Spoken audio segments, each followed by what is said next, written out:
Do you think the others are making good progress? Hope it's all going smoothly. Oh, hey look! They made it back as well! Flintz! Llama! How did it all go?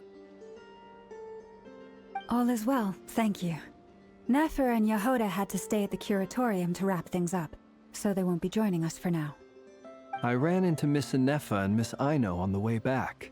Their work is still in progress, so I suspect they won't be back for a while either.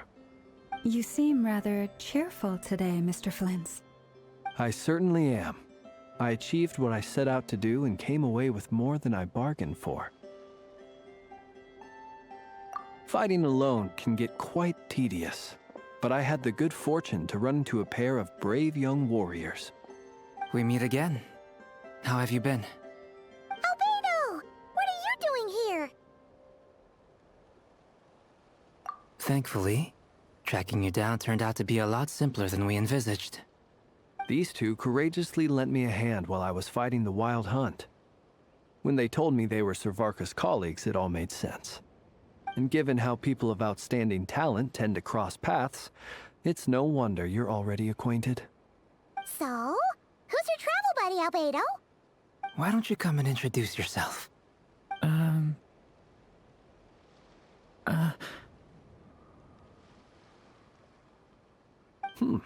A gentleman of few words, I see, and a rather stern countenance. I presumed you were acquainted with him. Is that not the case? It's nice to meet you. Again. We've technically met before. Wait a sec! You're Minnie Durin! That's right. It's me. I'm glad to see you again. By the way, he says it's okay if you drop the mini. Yeah, I'm not as mini as I used to be. Interesting, isn't it? The first step towards blending into human society appears to be reflecting on whether one's name really reflects who they are. Wow! You look so different! In a good way, of course. It's great to see you looking so healthy. Thank you, Paimon. And although you're as mini as ever, I understand that diminutives don't always convey endearment. I'll be sure to simply call you Paimon as a sign of my great respect for you. Wow! You're such a smooth talker now. Paimon could get used to this. From now on, you may refer to her as your esteemed guide, Paimon. Personally, I think our little Paimon is the perfect size. When people call her Little Paimon, it's just because she's so adorable that they can't help themselves. If that's not a sign of endearment, what is? You're absolutely right, Miss Lauma. My brother still has a long road ahead of him when it comes to understanding human relationships. Anyway, speaking of long journeys, didn't Columbina, leave with you? How come she isn't back yet? She's been catching up with old friends. Wouldn't be surprised if she stopped for a cup of tea or 10 on the way back. Uh-oh. People are talking about me. Hope it's nothing negative.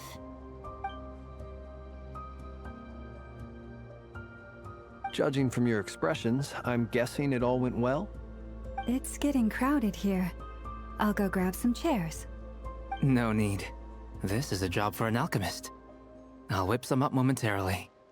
Thank you for your hospitality, ladies and gentlemen, but I was merely escorting my friends back. I'll be meeting Zendrone shortly, as we still have some things to discuss. It's been a pleasure, everyone. But this is where I'll say goodbye. We really appreciate your help. Oh, come on. Spare the formalities. I'm just glad I could help out some true friends. I understand. Well, bye for now, Harlequino.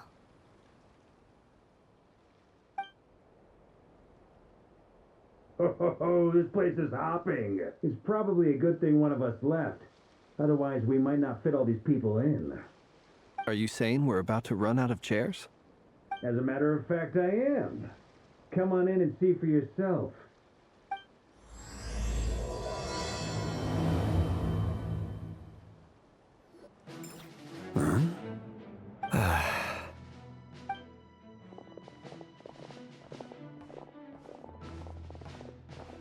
I overheard your little chit-chat outside, by the way. With Miss Columbina's colleague gone, we should be back to the original crew plus the other colleagues I brought in. Though, it looks like we have another new face. Someone else managed to rope in a colleague too? Frankly, you and Paimon are the only people I know here. This here is Deansliff, colleague of Teyvat's greatest guide, Paimon, and greatest adventurer, the Traveler. Well, not exactly colleagues, more sort of friends. When someone else jumps in to do the announcing, you know you're speaking to someone important. Let's hear what he has to say. Note to self. Once Paimon knows your name, the rest of the world will soon follow. When he comes looking for us, it's usually something important. Paimon's guessing you've heard about the Wild Hunt, then. From the looks of it, you're about to hold a meeting. If I were to say that the Wild Hunt is our mutual enemy, would that earn me a seat at the table? As the saying goes, the enemy of my enemy is my friend. Mr. Dainsliff, there's a seat with your name on it.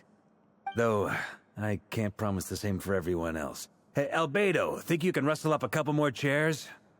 After all this time apart, Grandmaster Varka's first order is to rustle up a couple more chairs. I've missed this. Is he being sarcastic? Hey, he's your brother. Why are you asking us? I've still got a lot to learn about the nuances of human conversation. Trying to decipher Albedo's way of speaking has been like jumping in at the deep end. Oh, good point. Paimon gets you now. Don't sweat it. There are people who go their whole lives without getting the hang of it. You're ahead of the game already.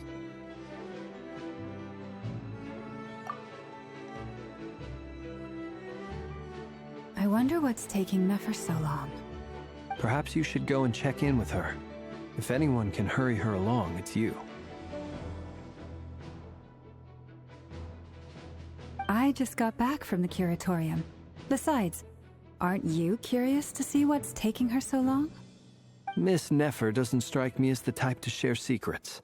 And since gathering intel is her specialty, I'm guessing she'd prefer to keep her methods confidential. Under such circumstances, would it not be tactless for me to impose? Oh, but it's fine for me to impose. What can I say? You have an unrivaled ability to garner people's affection, Miss Moonchanter.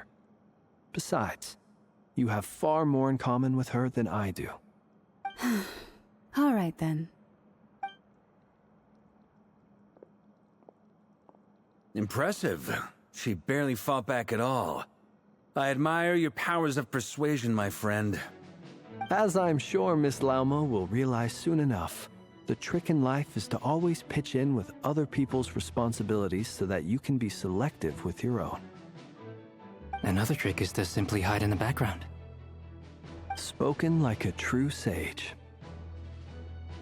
Anyway, looks like we've got some time to kill before the meeting.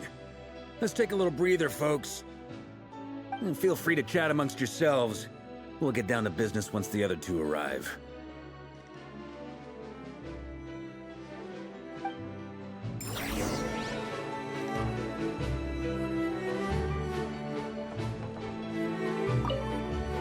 You're both awfully quiet. Why don't I start us off with an icebreaker? Much obliged. Have either of you ever had your portrait painted? If not, I'd be glad to help. That sounds like a lovely idea. You know how to paint, then? I dabble occasionally. He's an excellent painter. Tables, chairs, people, dragons, you name it. He'll paint it for you. I'm flattered. If I ever get the chance, I'd like to give it a try myself. I'll bear that in mind. Anyway, how about you, Durin? What sort of portrait would you prefer? Oh, I'd be fine with anything. Whatever style feels best to you. Very well. Then I'll play it by ear. You can replicate any style I want? I can try. If you show me a sample, I'll do my best to match it. Thank you. In that case, I'll dig up some reference material for you.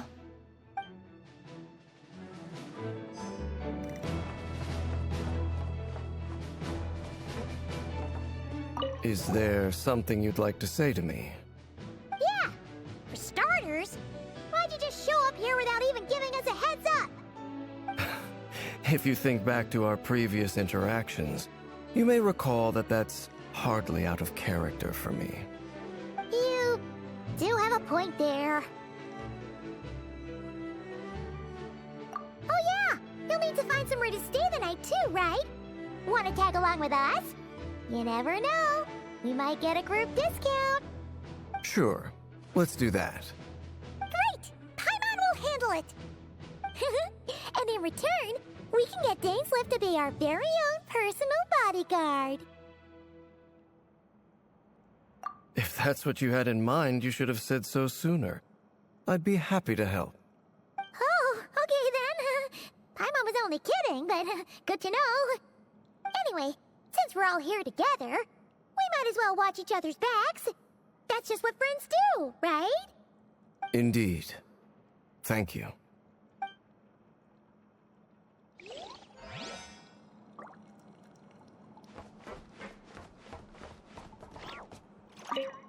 Truth be told, I can't remember the last time I was in a meeting with so many people. You're not alone there, my friend. The Lightkeepers also struggle to bring everyone together for a serious discussion. I don't doubt that. I've only ever met two Ratniki, one being you, and the other being that young guy, Itlua. Itlua is a good apple. I'll give him that. He's kind, honest, and regularly delivers supplies to my lighthouse. A true Ratnik to the core. In that sense, he puts me to shame. So you're what? A fake Ratnik? That's what it sounds like you're saying. But I get the feeling that's not quite what you meant.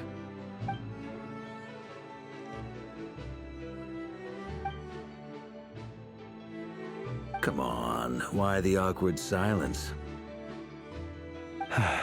Sorry. I'm not even gonna bother trying to hide it. You've known all along, haven't you, my friend?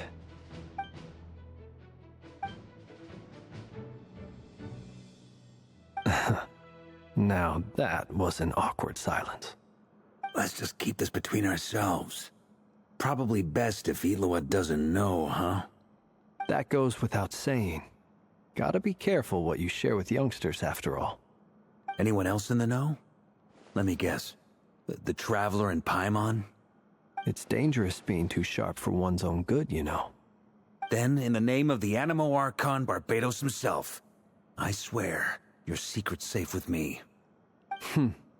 When we went for drinks, you said that you and Barbados were practically best buds. In the light of that claim, do you really expect me to take your oath seriously? Of course. Just as long as you don't go spreading around the fact that I'm close with Barbados, all right? Fair enough, then. Nothing like a bit of mutual leverage to seal the bonds of friendship.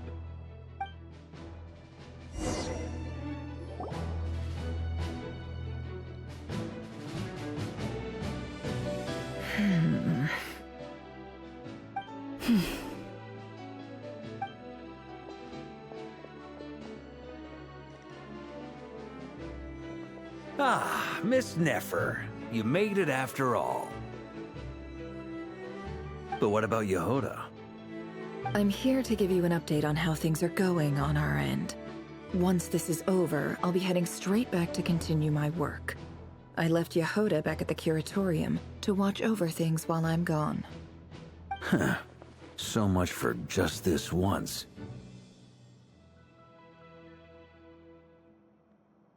Shh! Not so loud! We're on a roll here. What if she remembers and suddenly decides to back out? Did you say something, Mr. Varka? Huh? I didn't say anything. Right, Flints? Must have been a frog. They get so noisy around here at nighttime. It's like they're putting on a concert in the background. Anyway, before we begin, there's a few introductions to make. Let me start by saying that it's an honor to be speaking before so many distinguished colleagues and collaborators. First up, we have Miss Lauma. As Moon Chanter, she's the leader of the Frost Moon Scions, a local religious community in Nodcry.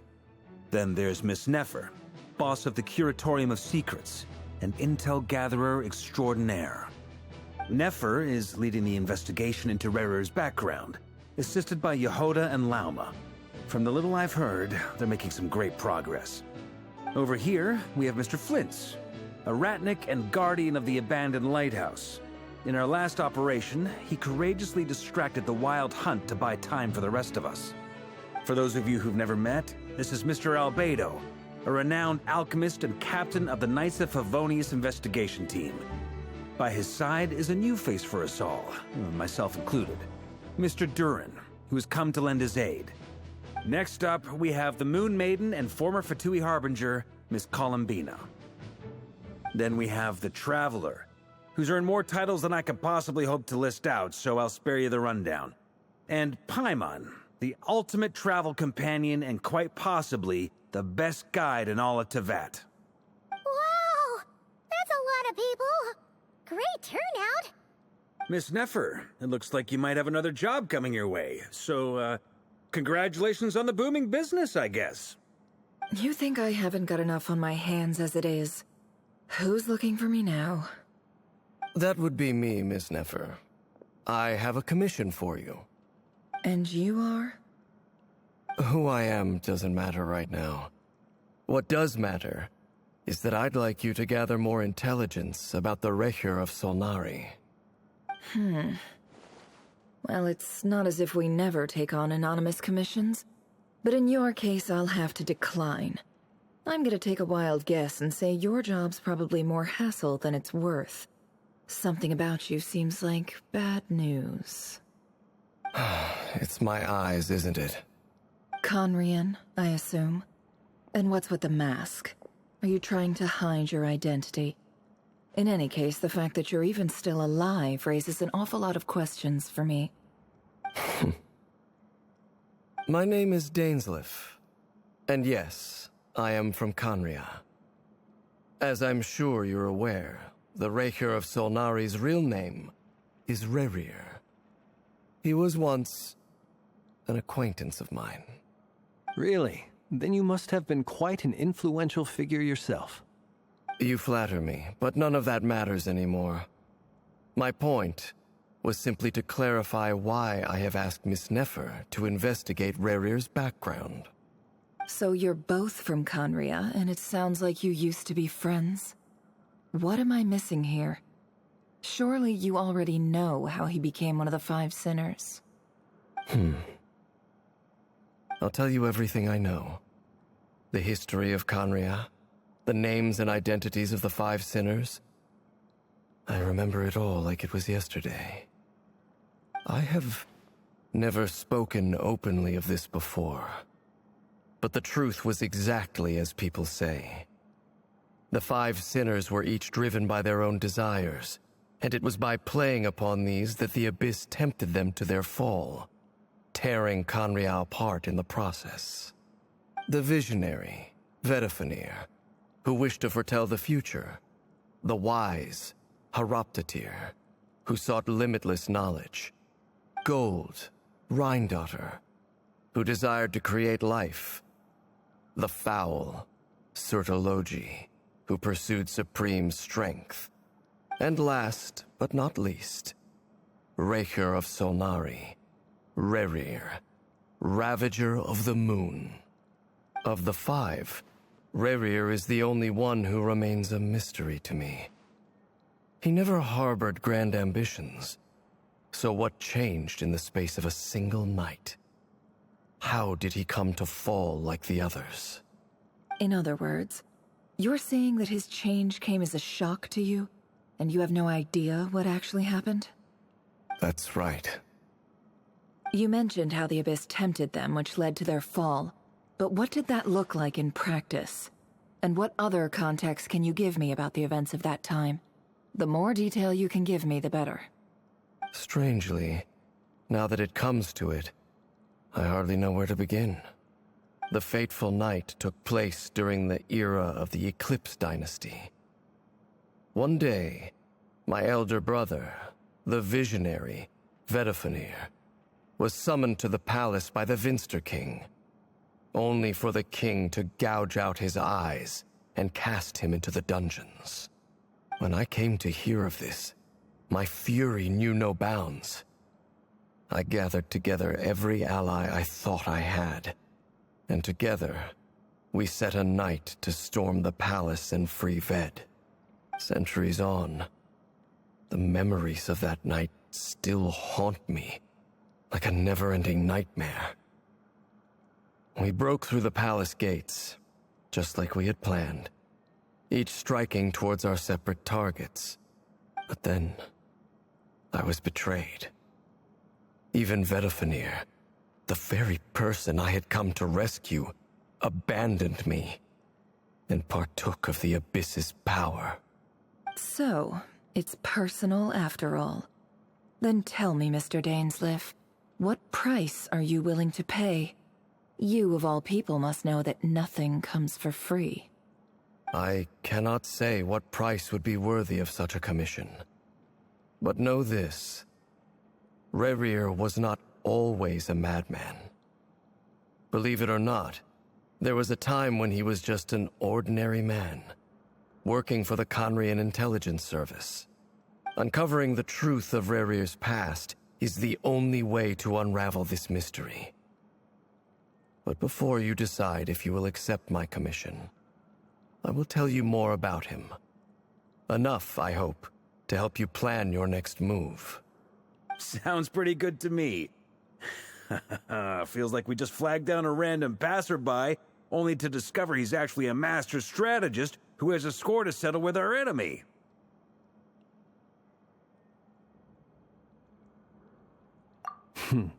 Can I borrow your halo? It could be useful in the lighthouse. Hey, enough with the wisecracks! Besides, isn't that lamp of yours bright enough already? Relax. It was meant to be a compliment. If that was a little over the top for your liking, I'll make sure to tone it down next time. I'll give your proposal some serious thought, Mr. Dainsleif. Let's speak in private once the meeting is over. Before that, there's a few things I'd like to share.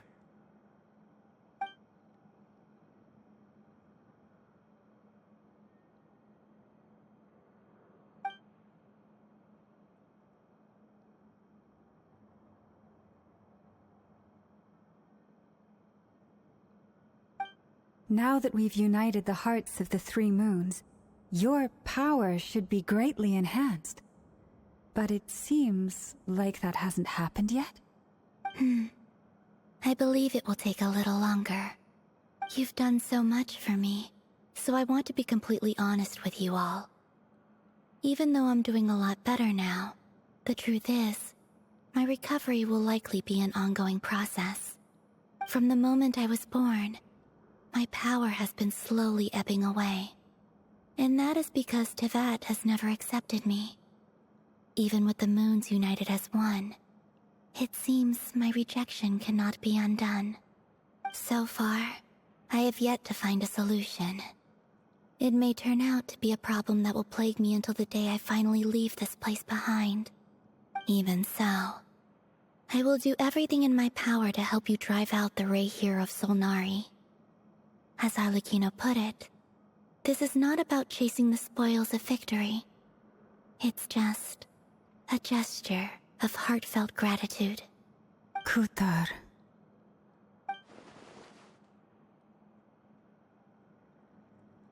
Defeating the Rayhir of Solnari will be no easy task.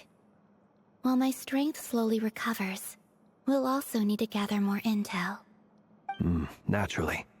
We should take all the help we can get if we hope to defeat him. We've considered several viable plans now, but our choice hinges on the answers to a few key questions. Is it even possible to kill Rerir? What experiences shaped the person or monster he became? And what's he really after? Given Albedo's expertise in alchemy, I think we should leave him to try and answer the first of these questions. Understood.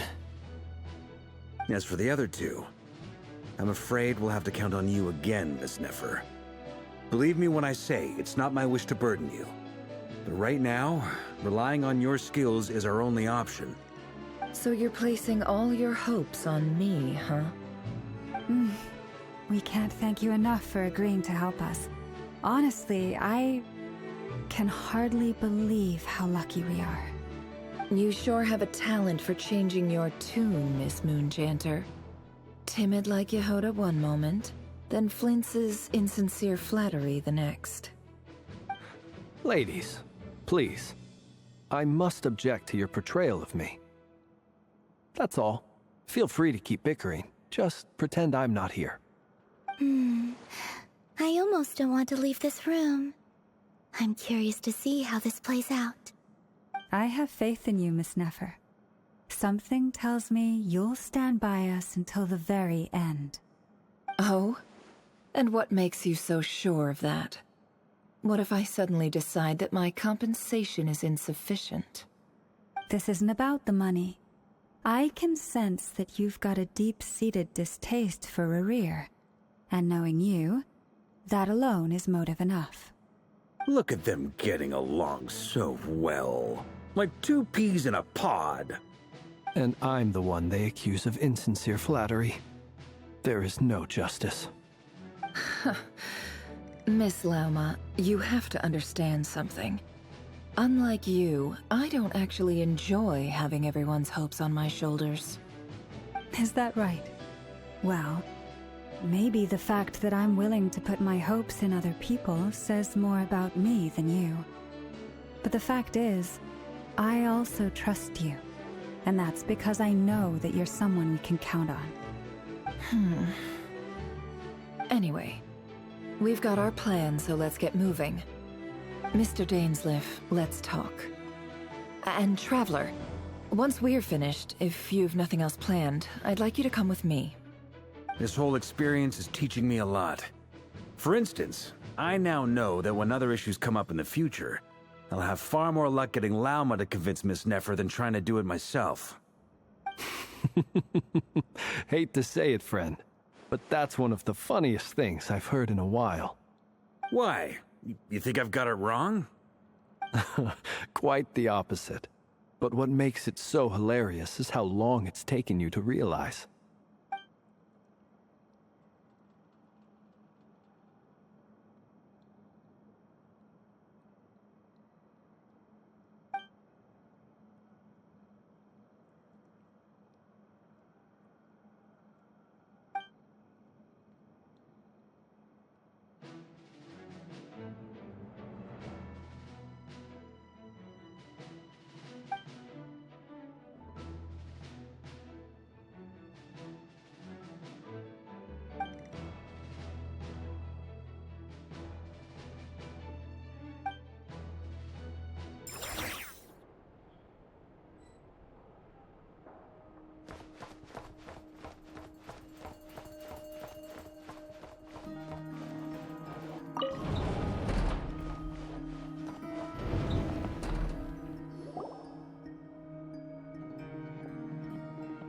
Thank you for waiting. It's okay. We actually used the time to help Dainsleif get a room at the hotel. That's very considerate of you. Now, I trust you share my curiosity about Rerir's past, and you seem fairly familiar with Mr. Dainsleif already.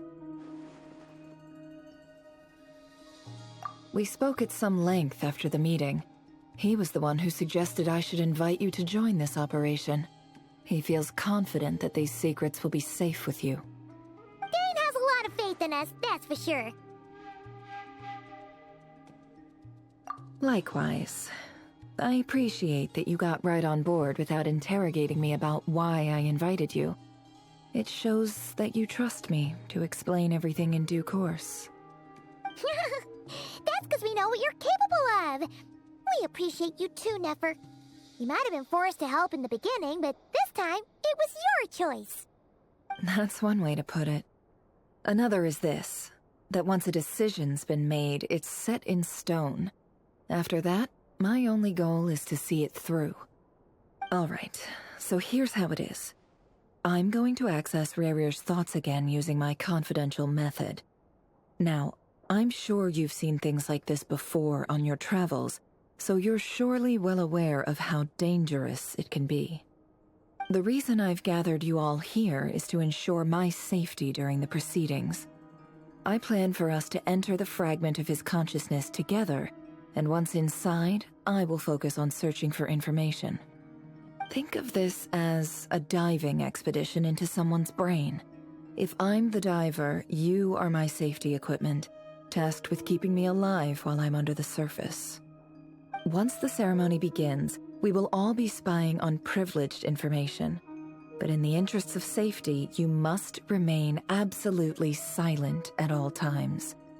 We will discuss our observations after the ceremony has concluded. Lastly, any individuals of a weaker constitution are advised not to partake in the ceremony. In any case, Paimon has her own job to do, which requires staying in the room but not joining the ceremony.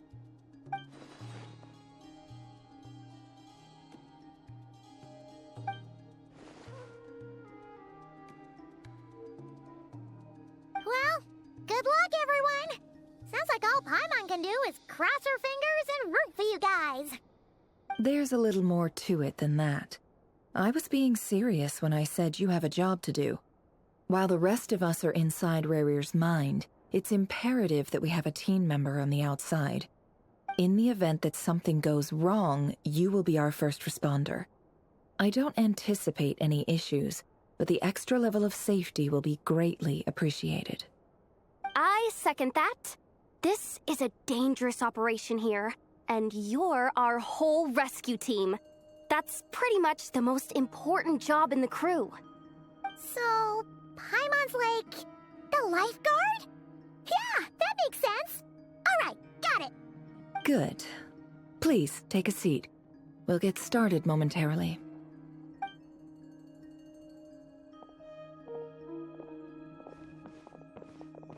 So, did Mr. Dainsleif tell you anything else? He told me that he believes Rarier kept some big secrets in his life. He's not sure that they were the cause of his eventual downfall, but he's asked me to uncover what those secrets were all the same. But surely you're not planning to go through with this, no matter the cost. If you think that, you'd be overestimating me. I'm a businesswoman, not a mercenary. But I do have my own professional reasons for taking this job. You think I'd turn down the opportunity to get a first-hand glimpse into Conrian history? No chance. Well, as long as you don't let morbid curiosity get in the way of safety concerns, we're good. We'll do whatever we can to help you. You're such a killjoy.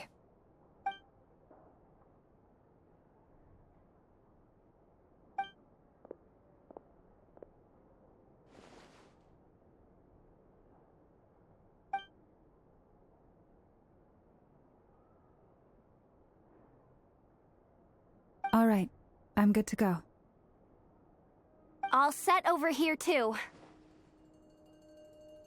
Promise, Paimon, you'll be extra careful. All right. Let your whole body relax. We're about to begin. Close your eyes. Phew. Could this be his office? Pretty standard setup. Bookshelves, paperwork, files. According to Dainsleif, Rarier used to be an intelligence operative. Chances are there's plenty of top-secret intel stashed away in this room. Is this where you keep your secrets, Rarier? Can't say I'm not looking forward to this.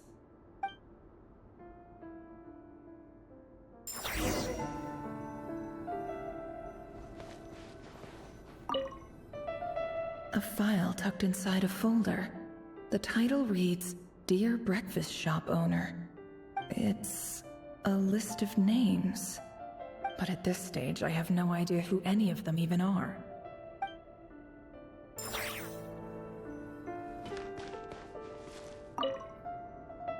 Wonder what kind of encryption technique this is.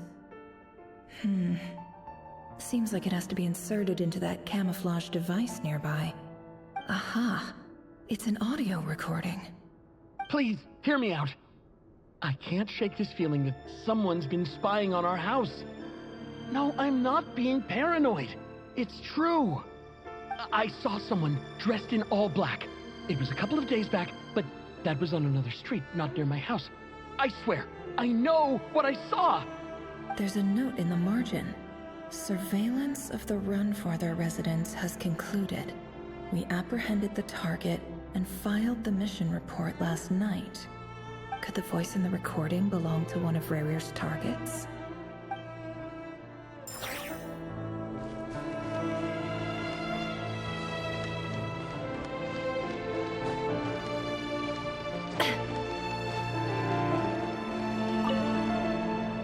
Bookshelves full of documents.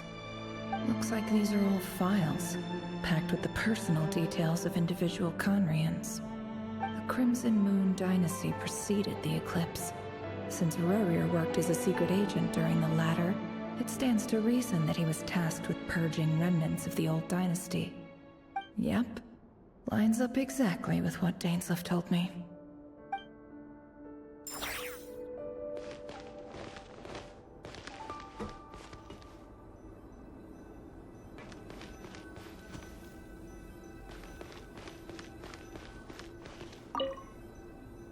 A box containing a ring inlaid with a precious gem. Must be for his girlfriend.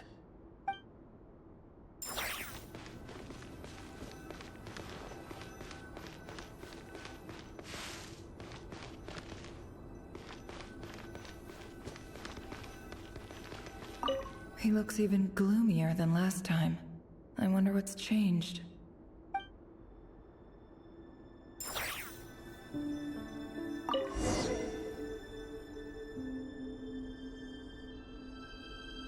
Today's files are in.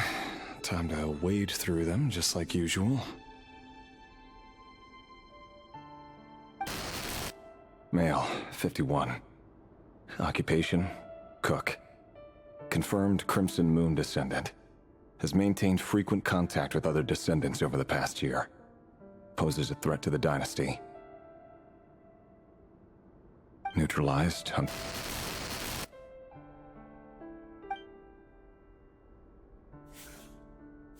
This one should be archived under purged targets.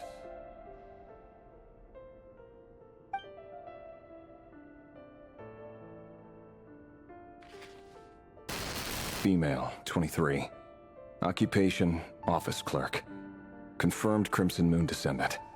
Has maintained frequent contact with other descendants over the past year. Poses a threat to the dynasty. Neutralized.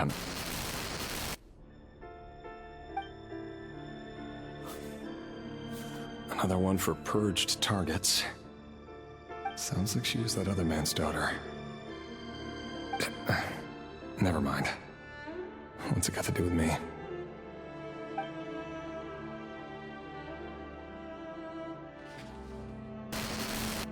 Male, 40. Occupation, teacher. Confirmed Crimson Moon descendant. Has been observed making contact with other descendants during the past year. Poses a threat to the dynasty. Neutralized on...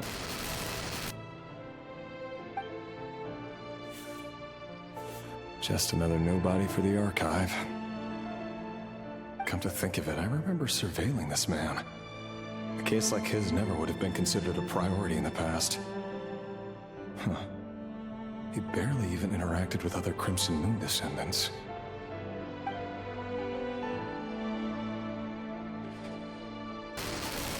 Female, 16. Occupation, none. Orphan and confirmed Crimson Moon descendant. Has been observed making contact with other descendants during the past year. Poses a threat to the dynasty. Neutralized on...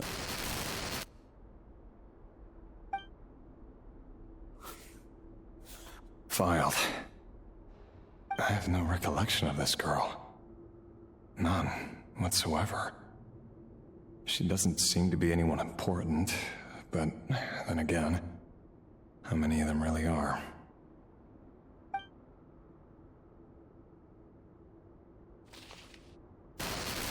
Female, 13. Occupation, none. Orphan and confirmed Crimson Moon descendant. Has been observed making contact with other descendants during the past year. Poses a threat to the dynasty. Neutralized and...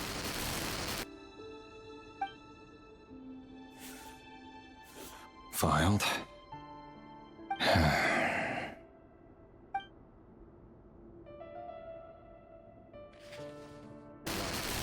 Male, 11. Occupation, none. Orphan and confirmed Crimson Moon descendant. Has not been observed making any contact with other descendants during the past year. Poses a threat to the dynasty. Neutralized and...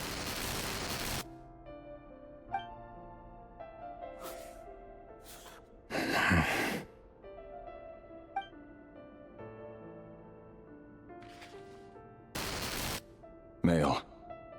6. Occupation, none. Orphan and confirmed Crimson Moon descendant. Poses a threat to the dynasty.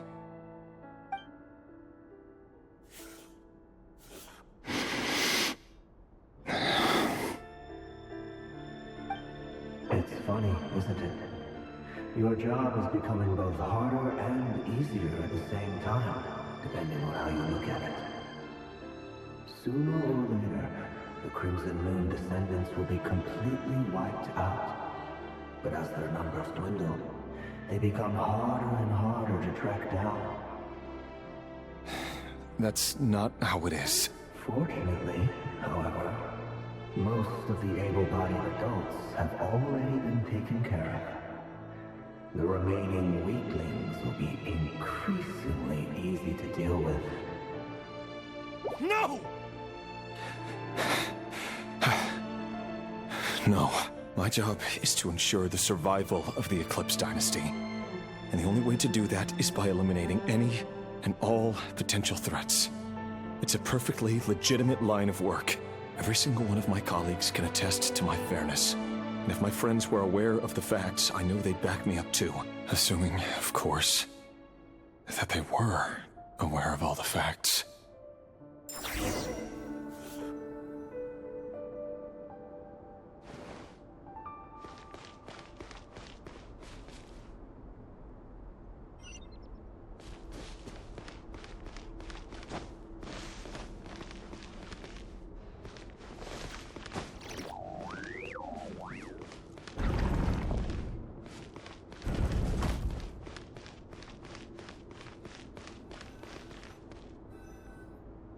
Mr. Vedifalnir, it's been quite some time since we last met.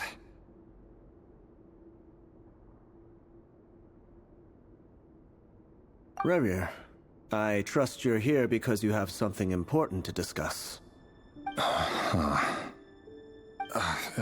Forgive me. I wasn't tuning out, it's just, I noticed you didn't even phrase that as a question. As if you knew I was coming. Tell me. Does someone in your position ever feel the need to ask questions at all? It is indeed within my power to foresee certain things. Things like your arrival. I was just thinking. It won't be long before I'll be inviting both you and Dane to my wedding. That isn't a lie, but nor is it a fact as such. It's a wish, isn't it? No fooling a prophet, is there? Ever since that day we met for drinks, I knew it was only a matter of time before you came looking for me. Does it feel good? Knowing how the future will unfold. I'm afraid the notions of good and bad fail to capture the complexity of what such a power entails. Once you've seen what will come to pass, it can be all too easy to succumb to fear and melancholy. Unless, of course, you learn to abandon these feelings.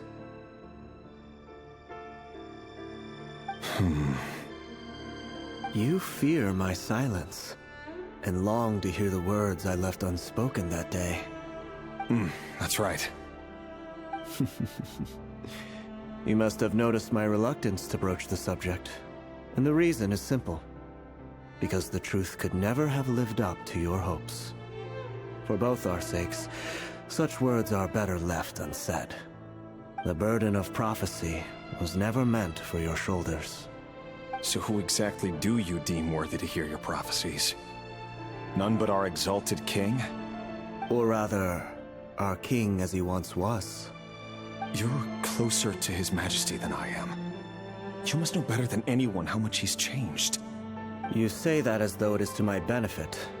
Yet precisely because of that, I dare not speak rashly.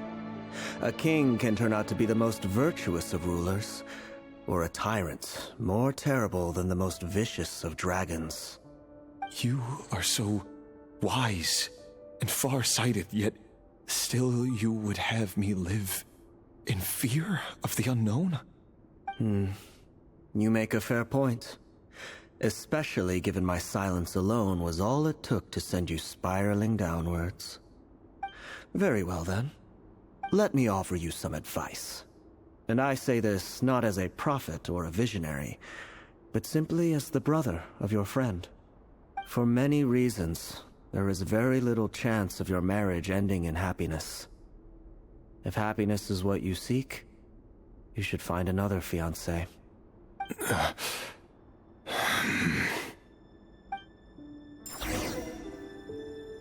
Hold on. There's that same black fog again. Could this memory belong to Thelindis? Guess I'd better tread carefully.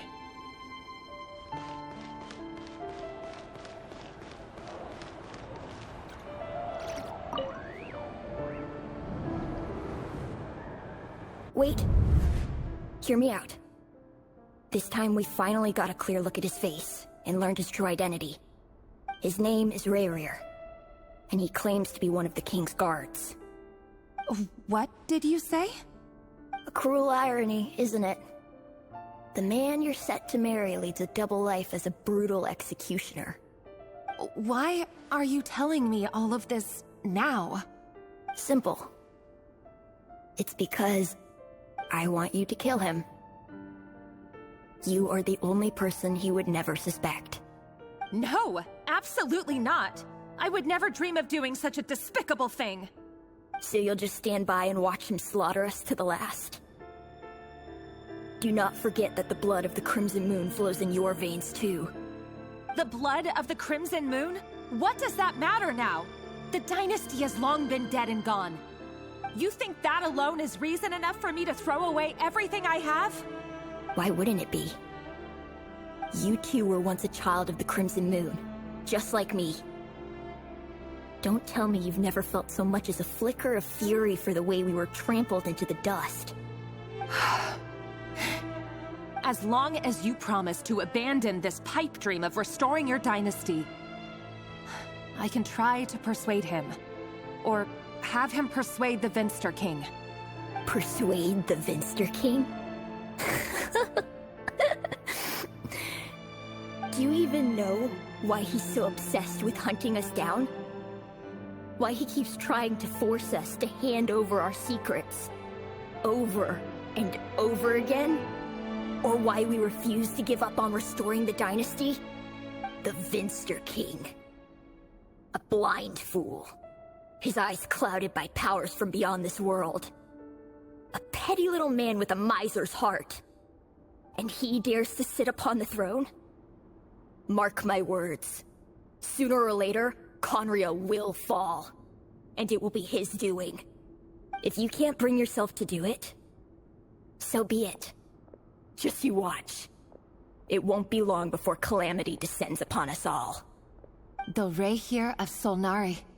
That really is quite a secret you've been keeping from me, Rayrir. But who am I to talk? Am I really any better? I've kept my own past a secret this whole time too. Love should be built on honesty. But ours was born from lies. And yet, is it really so wrong to hide things that would only make life harder? If we don't cover up the parts that no one else should see, how can we go on pretending to be normal?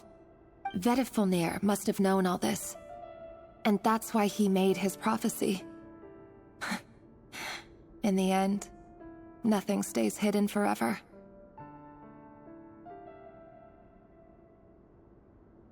But I won't just sit by and watch this disaster unfold. I'll do everything in my power to protect what I cannot afford to lose, no matter who I have to face.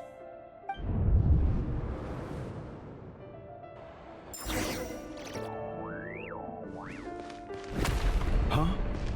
Was that Rerir who just walked past the window? Doesn't it give you the chills that he still takes the same road to work every day, as if nothing ever happened? Those people at the deli. Enough already. They're clearly pretty taken by their own disguises, so just smile and play along.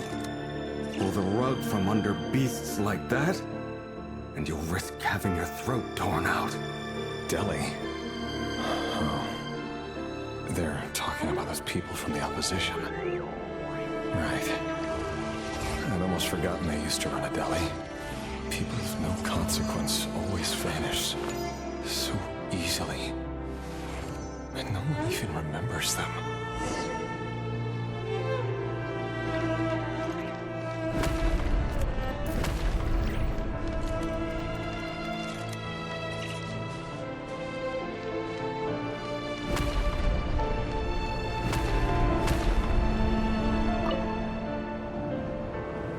But surely you can see he's not the man he pretends to be. So many have died already. And they say that the king's madness grows with each passing day. We're not going to survive this, are we? But why does it have to be this way? Do we really deserve to die just because of the blood that runs through our veins? Felindis, are you even listening? Sorry, Freether. My mind was off wandering. I heard you, though. You're talking about what Rerir said. He's just following the king's orders. He's a secret agent, and it's his job to hunt down rebels and dissidents. By the time you first met him, he'd already taken lives. Maybe he was using you from the very beginning. No. Rerir has no idea I have anything to do with the Crimson Moon. My family are only distant relatives of the main lineage, and besides, my eyes are perfectly ordinary. Truth be told, apart from my teacher, pretty much no one knows I have any connection to any of it. It's been a long time since my family severed ties. But as Orlog said, who could possibly talk sense into that raving lunatic of a king? No one. I'll work something out. Trust me, I'm with you all. But for now, you need to keep yourselves hidden. Don't let anyone find you, anyone at all. Don't forget that Rerir is an Eclipse operative. You need to be extra careful when he's around. And when I am too. For now, don't come looking for me. And if anything happens to me, just act like we've never met. If even you can't escape this, what hope do the rest of us have? But after all this time together, surely he wouldn't lay a hand on you. I won't speak in his defense, nor can I give you a clear answer to that question. But I'll do everything I can to put an end to this. Here, hold on to this. If an opportunity to escape presents itself, take it. You'll be glad you took some spare change.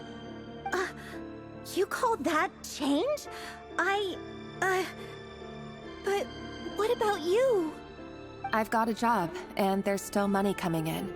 But you can't go anywhere right now. Please think about yourself for once.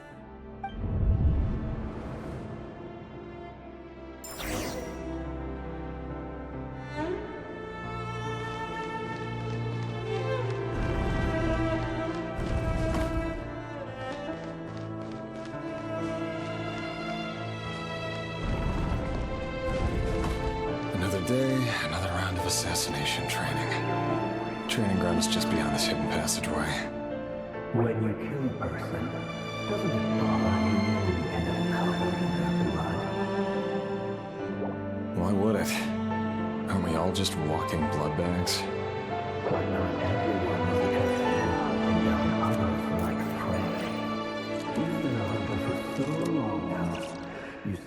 forgotten that most people don't just go around killing one another.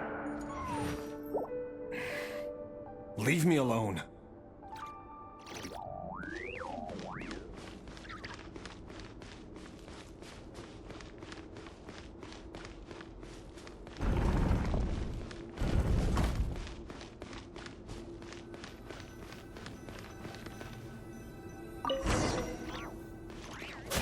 Make sure you have a firm grip on the handle. Then choose your angle well. Keep your movements light and brisk. And the prey won't sense a thing. I know that. I'll bet no one's ever died a quiet death in your eyes. I work clean. No traces.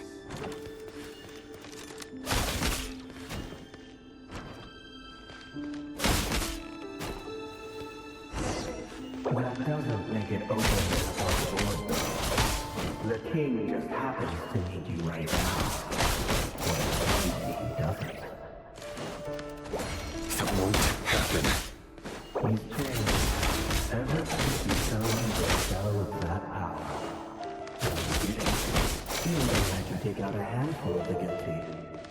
But now... The ones I've dealt with have always been guilty. And I've carried out my work flawlessly.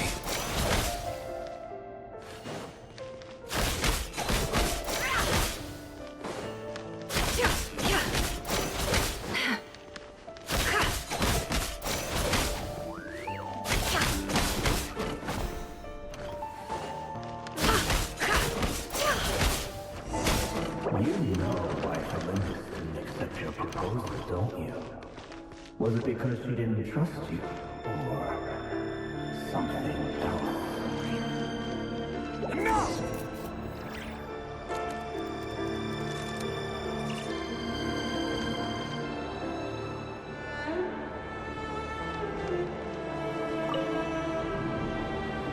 Delindis, do you still remember Orlog? Orlog. The boy who was pretending to sell flowers. You spoke for quite a while, didn't you? Yes, we did. What about him? He was arrested 2 days ago. Chances are he's already dead. He... I just don't get it! After everything he's done, why do you still stand by him? Or does it mean nothing to you that people keep dying? No, that's not... Just hear me out. I need to go now, Delindis. They're looking for us. You take care too. If you ever need a place to hide, come find us.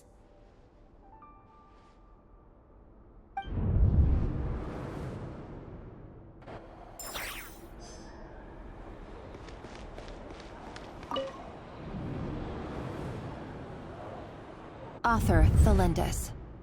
Over the course of this week, the research object was subjected to interference for a total of 47 hours for experimental purposes. The results are as follows. All subjects of observation that were sent inside have now... The situation within is proving more problematic than anticipated. No progress whatsoever. What now? Won't you give me even a glimmer of hope? Things are getting worse by the day. I have to find a way or we'll all be in danger.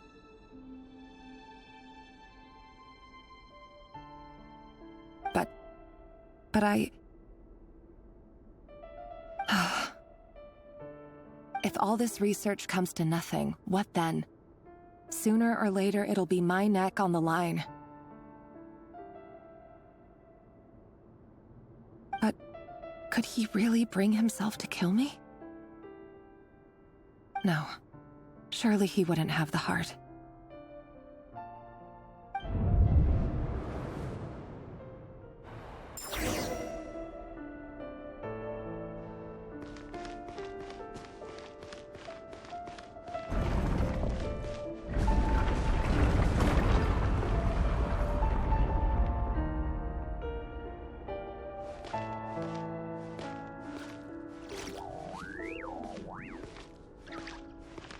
Why won't you just let us go?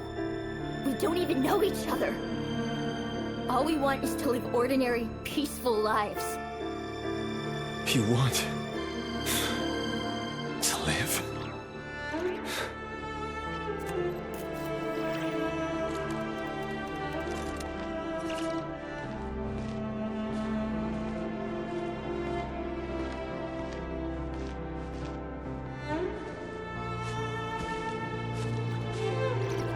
Yes. I just want to go on living. Is that really such an unforgivable crime?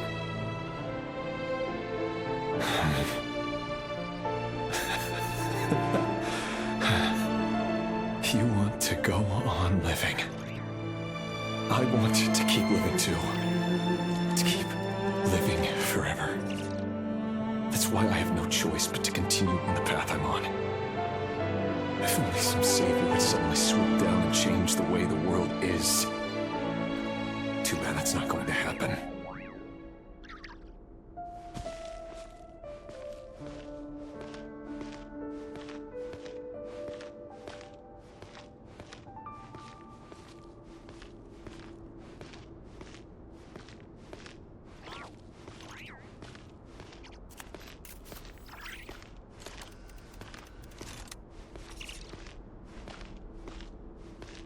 Imagine that.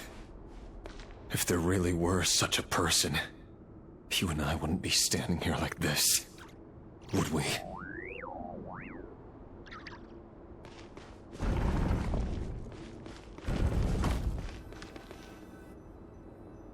Today's files are in. Time to wade through them just like usual. No, I don't get tired of it. It's my job. And not only am I lucky to have it, I'm good at it too.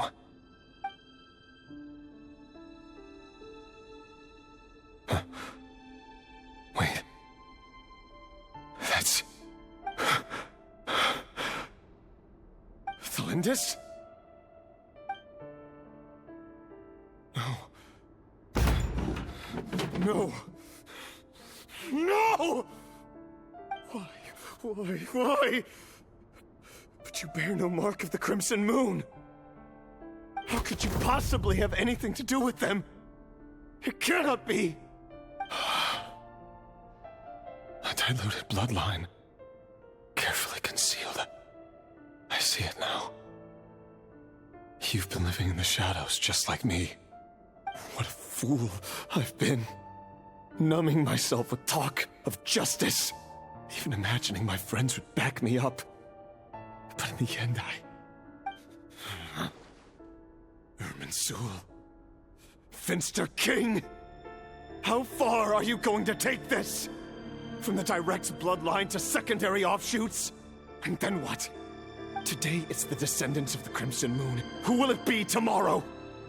Will you not rest until everyone down here is dead? No. This cannot go on. This is where it ends.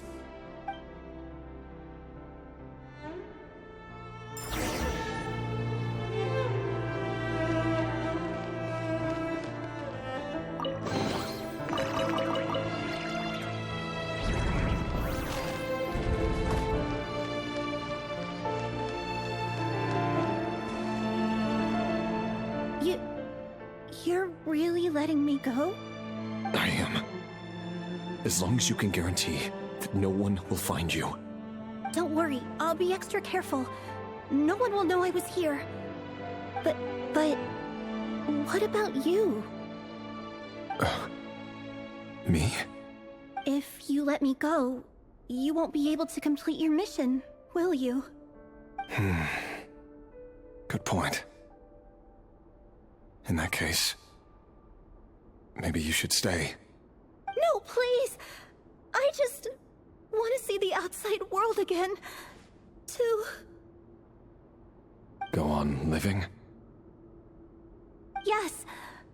I know you're a man of your word. So please, just let me go. If I let you leave, what will become of me? Just kidding. Go, now. But remember, Don't let anyone know you were caught. We'll be seeing each other again very soon if you do. Even shadows in the dark must live by a code. But you can't save everyone. You've been whispering in my ear for days now, Vedifilnir. What are you trying to do? Break me down? I only say this because you long for an answer to your problems. Let her go, Rerir, or you risk losing everything. I will not abandon Thelindis. Then you'll need a little more vigilance and a lot more power. The world is changing, Rerir. Keep your eyes peeled for your moment of opportunity. That voice used to be so unclear. But now I know exactly whose it is. It's Vedifilnir. He won't tell me how to actually resolve any of this, but he keeps trying to manipulate me like a puppet. What's his game here? Tell me then. What will this moment of opportunity look like? And no answer. He's like a ghost. Always disturbing me when I'm on edge, but never answering when I need him most. So, the Eclipse Dynasty was purging, well, massacring the descendants of the Crimson Moon. And it seems like it was all connected to the Vinster King's research. The King's obsession with abyssal power left the future of Conria hanging in the balance. No wonder every aspect of Rerir's life was so unstable. And it looks like this Thelindis, Rerir's would-be fiancée, herself belonged to a sub-branch of the Crimson Moon Dynasty's descendants. It almost defies belief that a couple like them could hide the truth from each other for so long. If the Vinster King hadn't intervened in such a drastic way, they might have gone on deceiving each other for the rest of their lives. And why does Vedifilnir, Dainslif's older brother, keep talking in Rerir's head? This guy kept more secrets than I ever imagined. The human mind is like a vast desert of shifting sands. When you follow the flow of someone's memories, you only ever see the parts they're willing to let surface. Time for something a bit more creative. We've been inside Rerir's mind this whole time, building up a picture of his psyche. There's already enough clues on the board to start reading between the lines and mapping out the rest. Now, we can finally begin to put the pieces together. Sure, it'll only be a reconstruction, part simulation, part reasoning, but it's usually pretty accurate. Once we've built up a cognitive profile, we just need to cross-check the logic behind his actions. And then we'll be able to take a sneak peek at whatever it is that Rerir has really been hiding.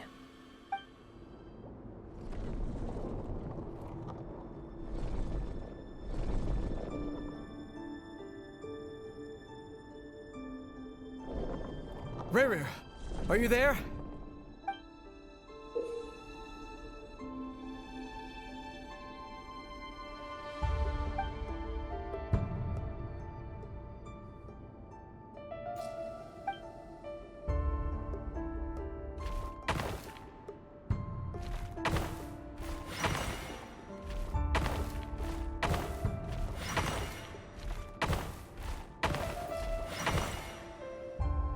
Hey, Rerir! Come out, it's urgent! Dain? What's wrong? Quick, come with me. I'll explain everything once we've met up with the others. Okay. I'll come. But Thelindis is still over at the Universitas. I'll need to leave her a note. All right then, but make it quick. I've never seen Dain so worked up before. Whatever this is, it must be big trouble.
Well, this is a nice change, meeting you all at this hour.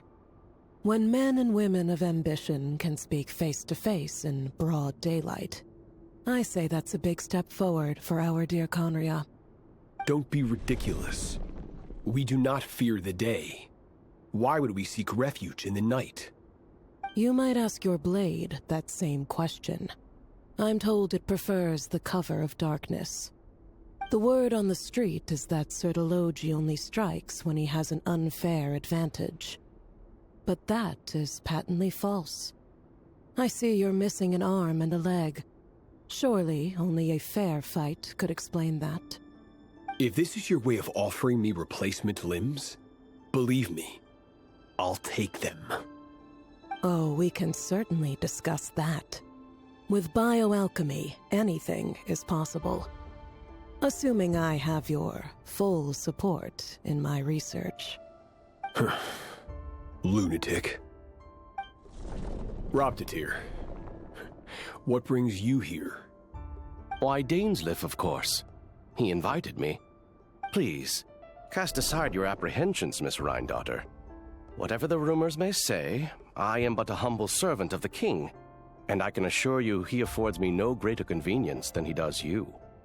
Well, the Universitas Magistrorum won't stop fawning over you, so at least some of the rumors must be true. You're clearly doing well for yourself, so drop the humble servant act. It endears you to no one. You're president of the Universitas Magistrorum, the chief royal mage known as the Wise by royal appointment, and by far the most favored among the 4 pillars of Conria. Vice President Veit doesn't even try to hide his envy when he sees you. My success is the product of hard work and good luck. It's as simple as that. Were the king not such an extremist, I hardly think I would have received a senior post at my age. Of course, no job is without its gripes. Serving a king like ours can be a challenging task, as I'm sure you can imagine. And as for Efterveit, in missing out on the presidency, he's dodged a mountain of stress.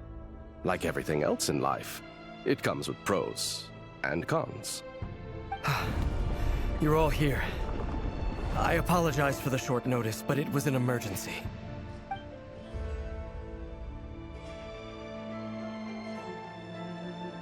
You must be Rerir. Mr. Sertology. Yes, I handled your case file during your sentencing. Nothing personal, of course. I'm pleasantly surprised that you remember me. You're clearly a person of substance if you've been invited here. But Dainsleif, you'd better have a very good reason for convening this little gathering. It's my brother, Vedalfenir.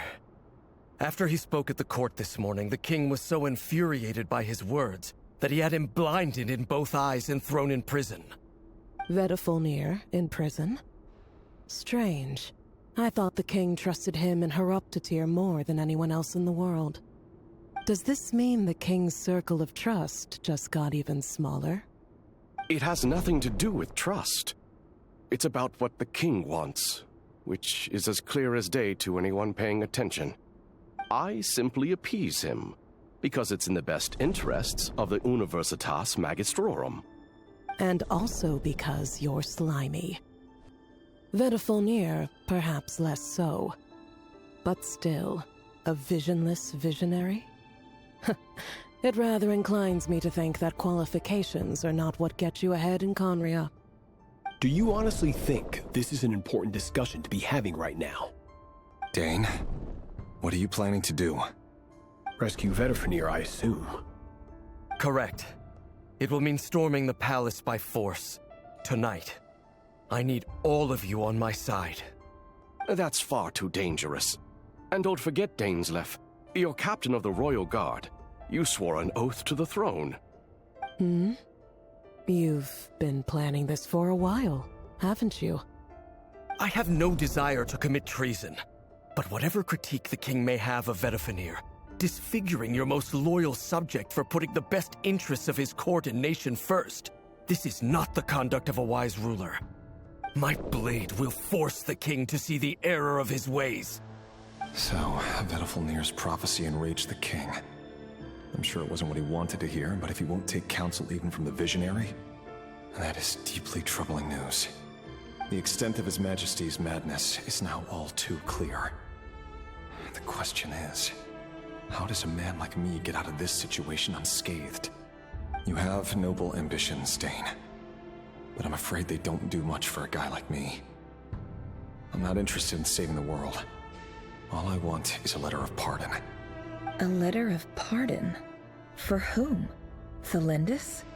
The chances of the Vinster King issuing a pardon for anyone connected to the Crimson Moon seem vanishingly slim.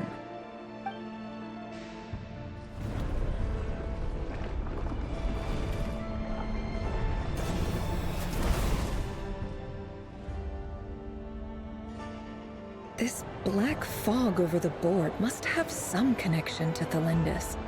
But why is it taking this form? Does it have something to do with Revir's past? Another mystery I'll need to unravel.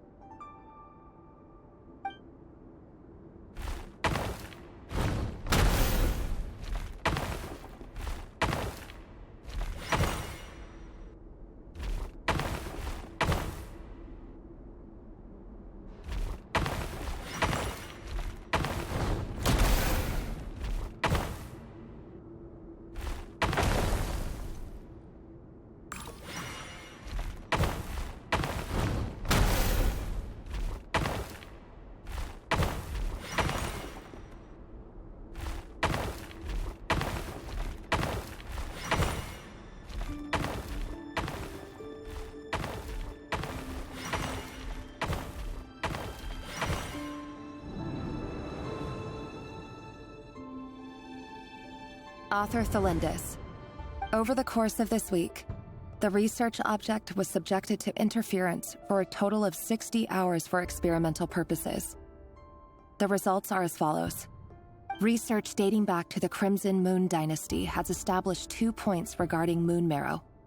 Firstly, its origins have something to do with a god's power. Secondly, it serves as a portal to an as-yet indeterminate location. Moon marrow can thus be defined as a spatial gateway. However, there are a number of hurdles to overcome before we can answer the question of where it leads to. To start with, opening the gateway requires a specific power source, which the relevant literature indicates. An enormous amount of power is then required to keep the gate open. Currently, the total power output of our instruments remains in the single digits. To make matters worse, I am now the only staff member remaining in the Moon Marrow lab. The Universitas Magistrorum recently decided to move most of its personnel into abyssal energy research, which has stymied all Crimson Moon-related projects. This is not a wise move. I have always maintained that placing all our hopes in a single source of power is risky, especially one as poorly understood as this. As well as making ourselves overly reliant on a single resource, we are neglecting other promising technologies. I apologize if this comes across as disrespectful. But as a Moon Marrow researcher, I desperately want to see the world beyond the gateway. If we really made it there one day, what would we find? And how would we go about taming the unknown? My imagination is endlessly fueled by questions such as these.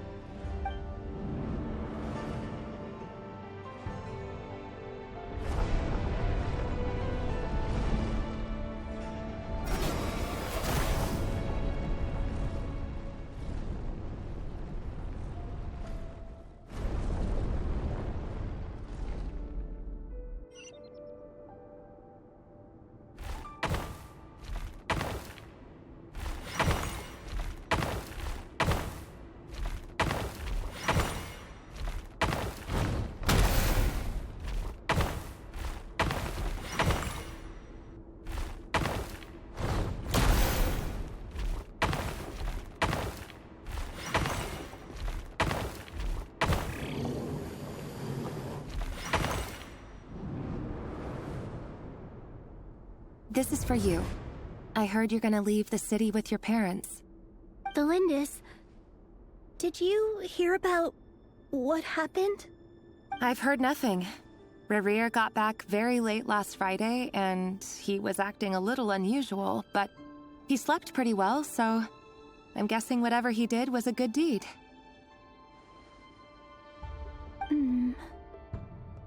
You never saw him, and I don't know what he did. And this conversation never happened. You understand? What if he finds out that you pried into his secrets? Don't be silly. I don't know what secrets he does or doesn't have.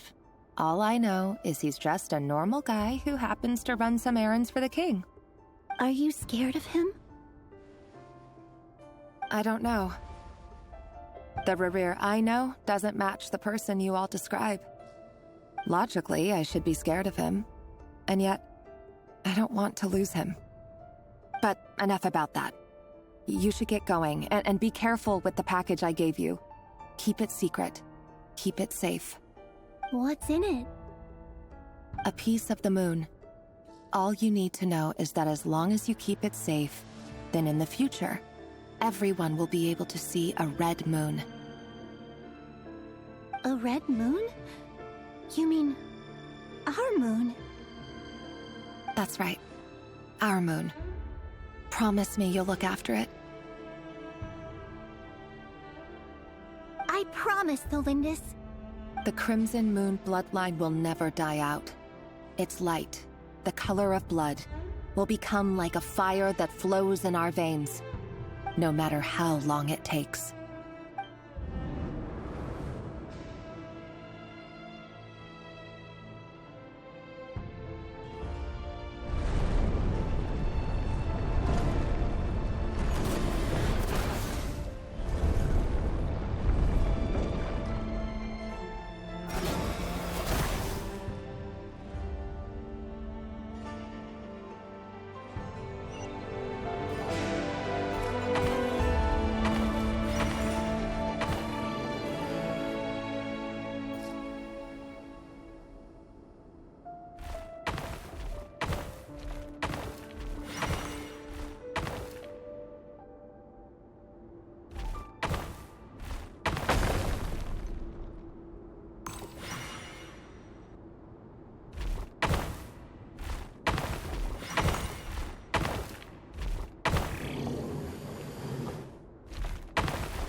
Hurry, everyone, and stick to the plan.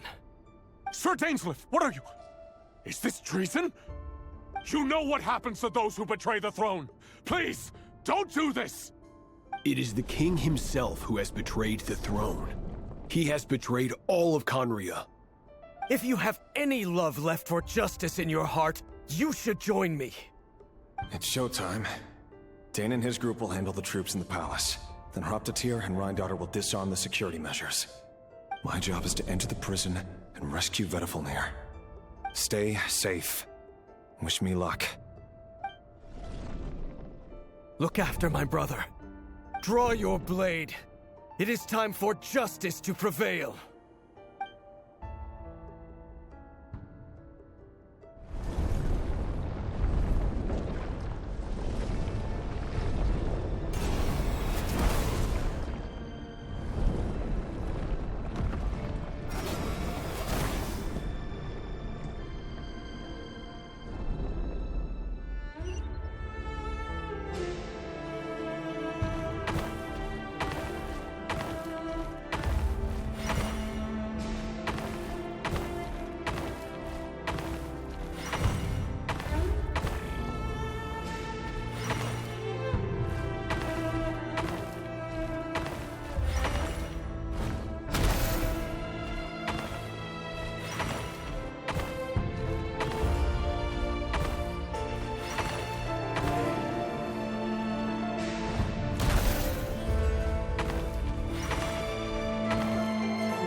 smell is abominable. Clearly, the king doesn't allow his prisoners a single shred of dignity. This is dire. Found you. Hello, Mr. Vedafulnir.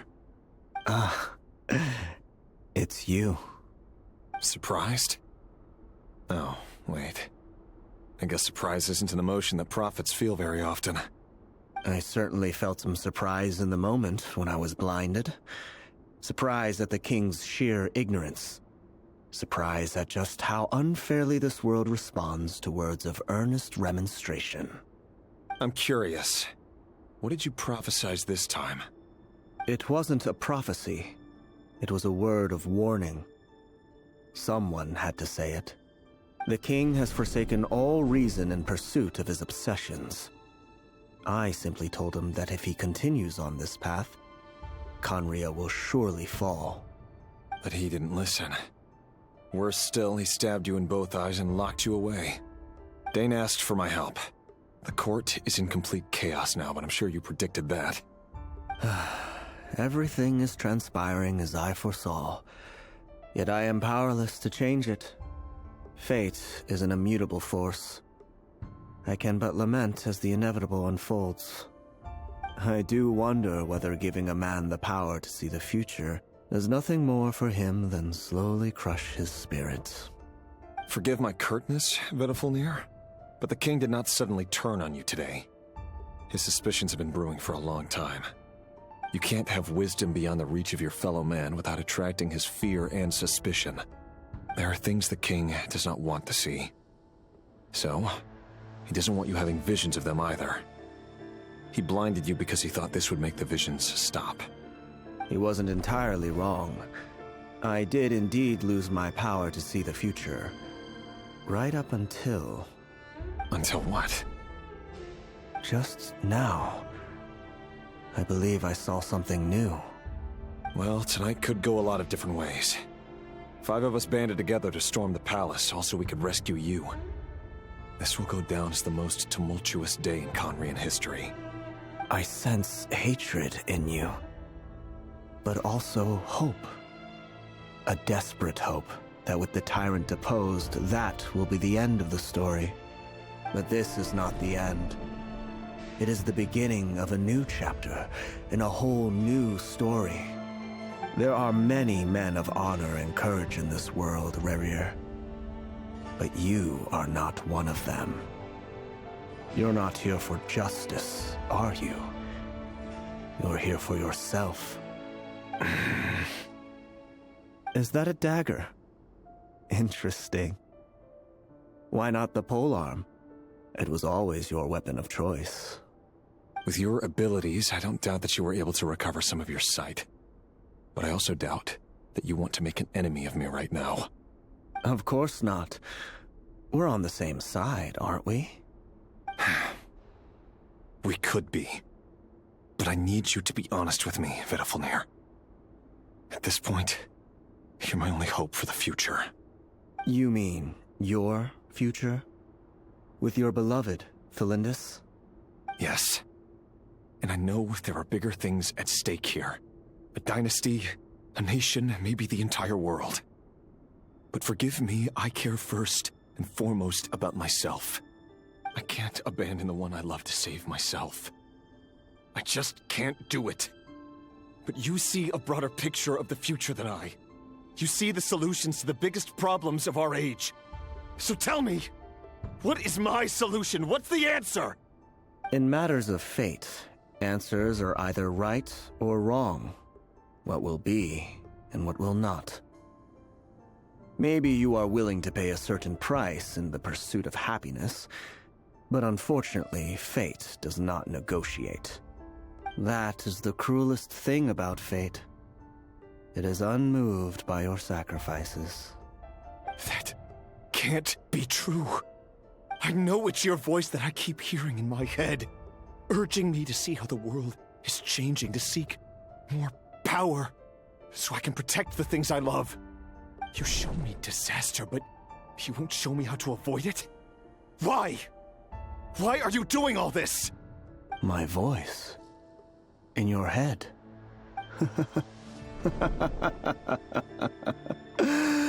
So, you hear it too? The voice that steals your mind, gains your trust, and drives you crazy. It turns out that we are not so different, you and I. Vedifilnir just broke into the strangest smile I've ever seen in my life, as if he'd discovered some monumental secret. But then he suddenly switched to looking extremely weary. Very well then. My advice to you is as follows. You must persevere. Whatever trials and tribulations you may face, be steadfast in the belief that they are your path to the future. For as long as you live, your story with Thelindis shall not come to an end. That is the only chance you have of fighting back against fate. It is up to you whether you believe my words. Regardless, that is all I will say on the matter. I have no right to intervene any further. I will hold you to your word. Thank you for setting me free. In return, I will tell you one more thing that you cannot afford to ignore. Just then, a strange wave of energy rippled through the city. We had no idea what it could mean. If I were you, I would head to the Universitas Magistrorum. The Universitas? Oh no! I'm sure we'll be seeing each other again very soon, Rerir. Whatever Vedifilnir said, I didn't catch it. I didn't even help him out of the prison. There was no time to lose.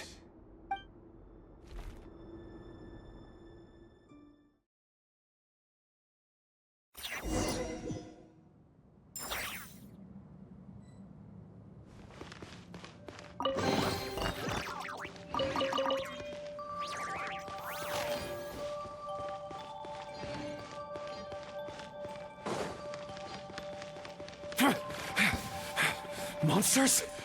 Is this Rhindaughter's doing? Or the Universitas Magistrorum? Out of my way!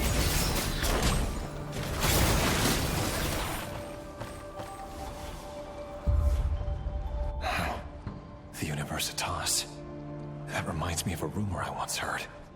Allegedly, the king installed secret mechanisms in the palace and around the city. No one knows where they are or what kind of power they hold. But if they were ever gonna activate, it would probably be on a night like tonight. Help! Help! Hold on! Don't let them anywhere near you! Save me! I can't! Ah! That sounded like an explosion. So, the rumor is true? The king really went through with it? What other means does the king have at his disposal? They must run on power from the Abyss. And given it's a major center of Abyss research, anyone over at the Universitas will be in grave danger. I have to hurry!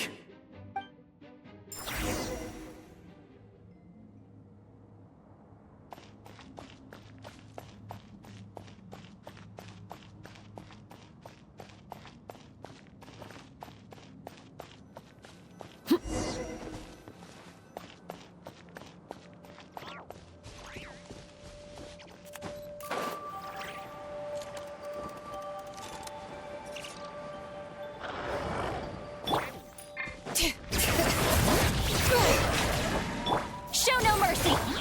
Transfixed!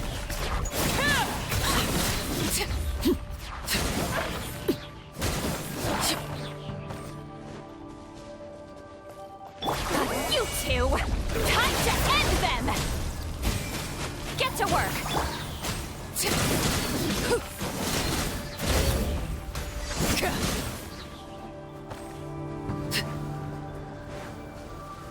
Overrule! Bring it! Eat Laline! Eat Papa! Get him! Witness my rise!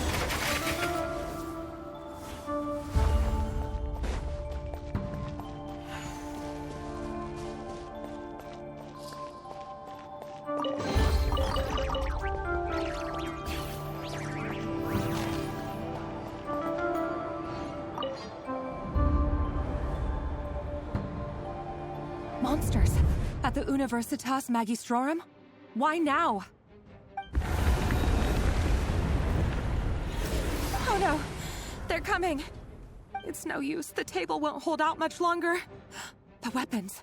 Where are the weapons? Of course. All the lab equipment was upgraded after the inspection last week, but the new weapons haven't been allocated yet. I'm done for. Is anyone there? I need help! Ah!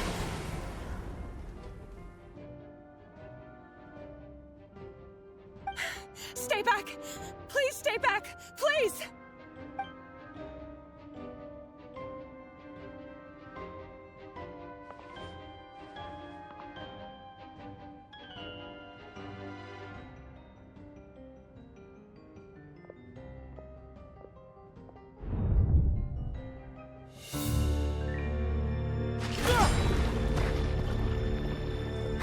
What's that? Reverie. So the rumors about your work are true. What? No! Listen, something happened at the palace tonight. We have to leave! You don't need to lie to me anymore. What do you mean? I know why you're worried, and I will respect the decision you've made.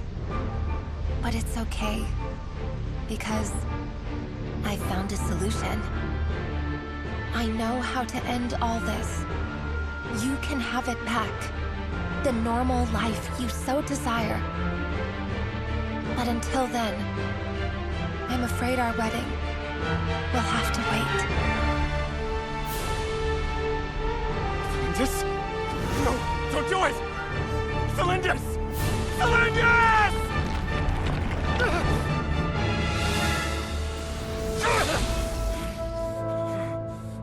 I told you, Reverie.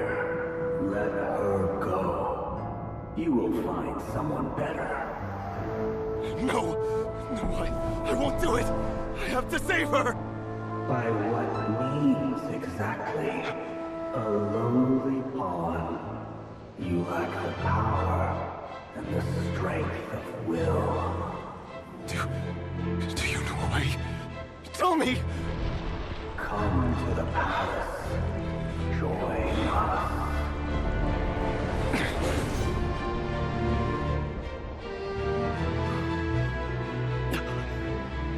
Reverie, thank goodness we... Step forth and take your share. You made it. Not you too.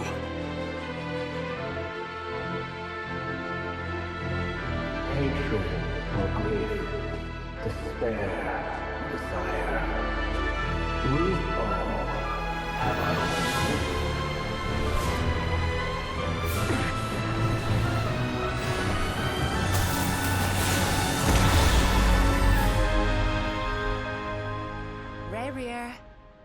Reverie.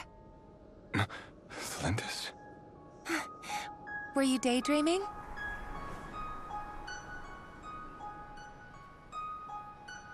You still remember, Reverie? That question you asked me a couple of weeks ago? Oh. You mean the proposal? Yeah. I'm wondering, where do you think would be a good place to discuss it? Maybe in the garden? Or were you thinking a fancy restaurant? It's your choice.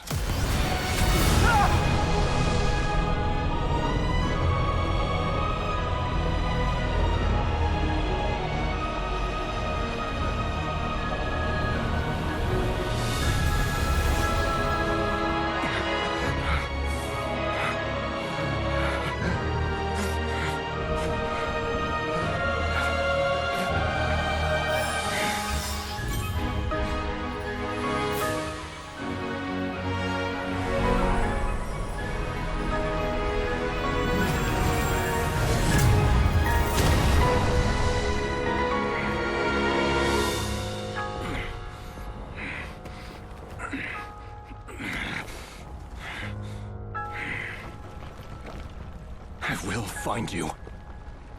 And then, You can give me your answer.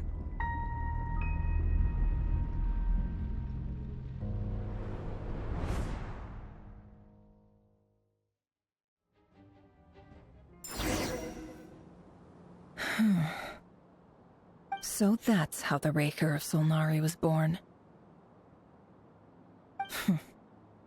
A monster created by circumstance is a monster all the same. Viewing other people's thoughts for too long can get uncomfortable. Right now, I'm feeling a strong sense of loathing.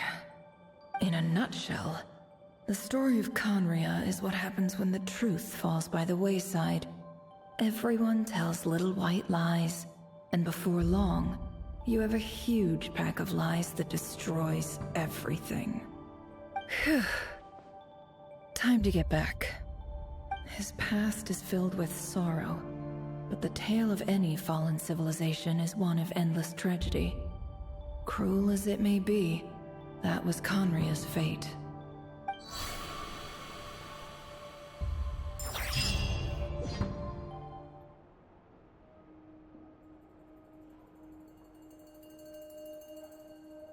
Everyone, I'm back.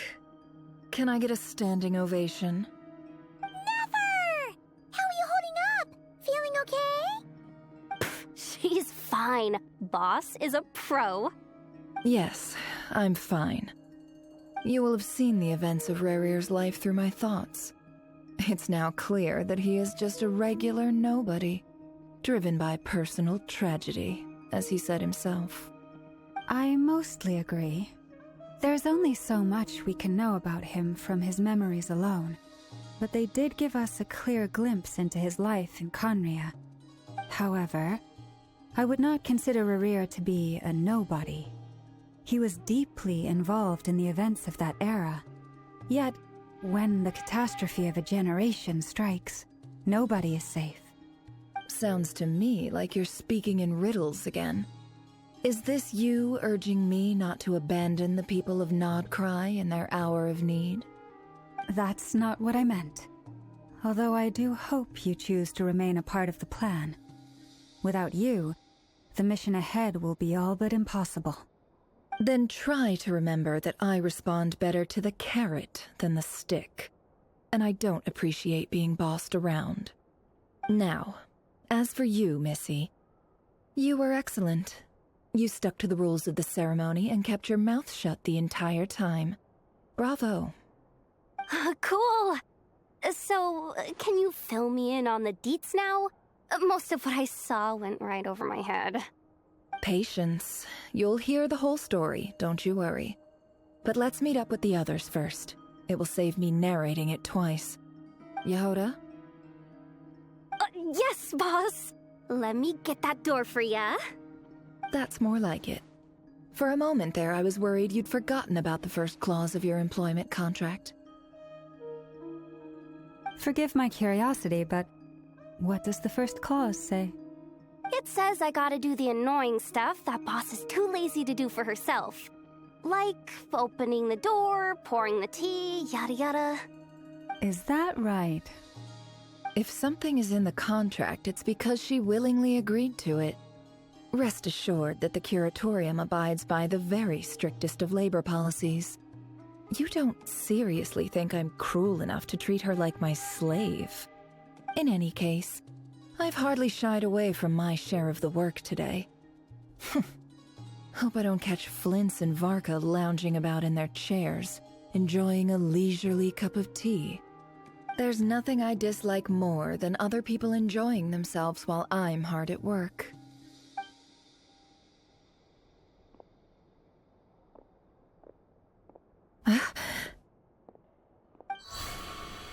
Oh no.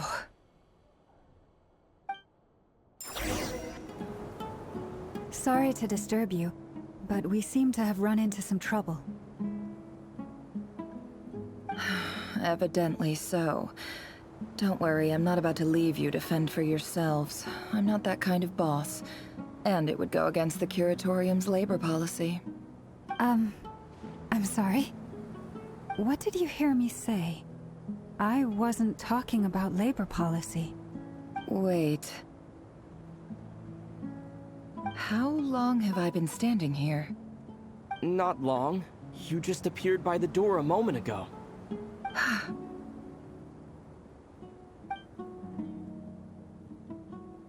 Boss, what's wrong? You look like you've seen a ghost. We've been tricked. We never left at all.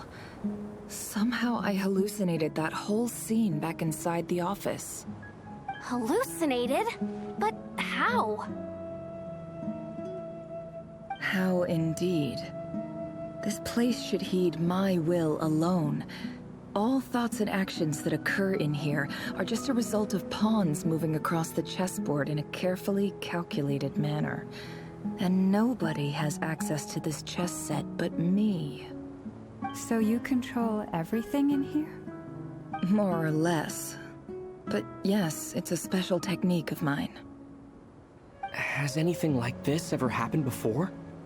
Only once. It was the first time I used the chess set. Is there any similarity between what happened then and what's happening now? I suppose my thoughts are a little turbulent, which was also the case my first time. Is there anything I can do to help? The first clause of your contract clearly states that I only need your help with things that I'm too lazy to do myself.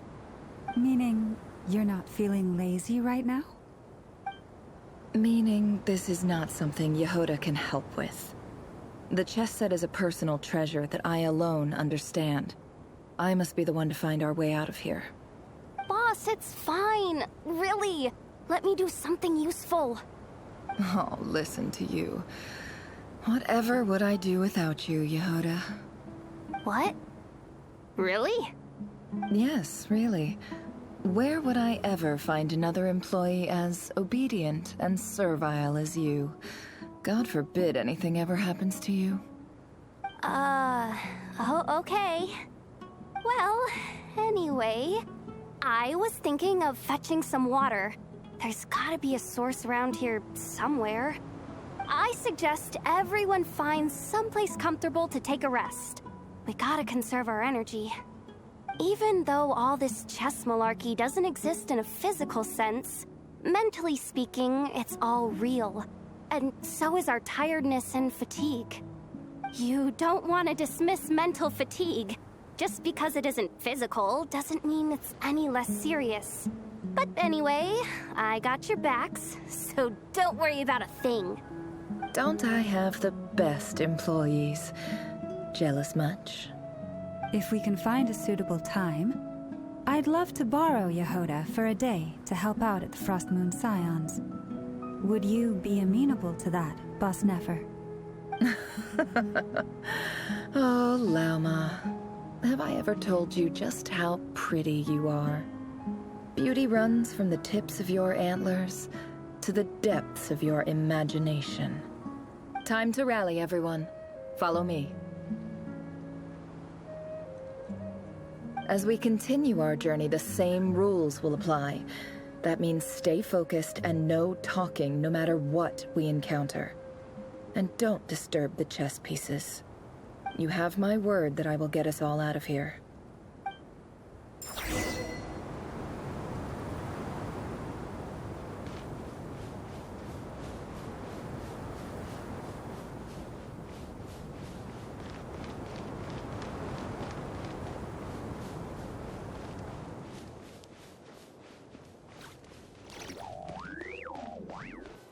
This place looks familiar. That's not a good sign. There's someone up ahead. Time for a little chat.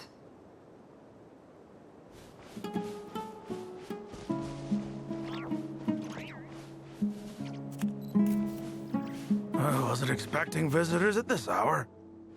Wait, is that? Oh, it's him. There you are! Sinue's been looking for you all day. I think he has some news for you. Oh yeah? What were you doing just now, Uncle Retinue? Hiding away some more loose change? I know I saw some Mora. What do you mean, loose change? Oh, come on, I'm too old for this. Just pretend you saw nothing.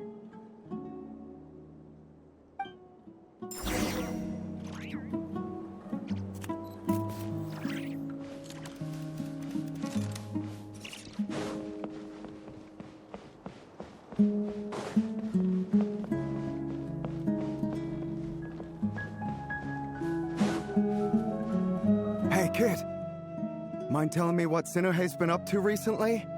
I'm trying to get in his good books and I need a way in. Get in his good books? Why? What do you want with my dad, Uncle Apepi? I've written a new song. I was hoping to showcase it at the next festival, but I'll need his approval. A new song, huh? I'd love to stay and listen, but unfortunately, Uncle Retinue says my dad's looking for me. Well, there's plenty of time and I'm not going anywhere. See that pile of stones? I'll be sitting there warming up my vocal cords. Come find me when you're done. Pile of stones. Got it.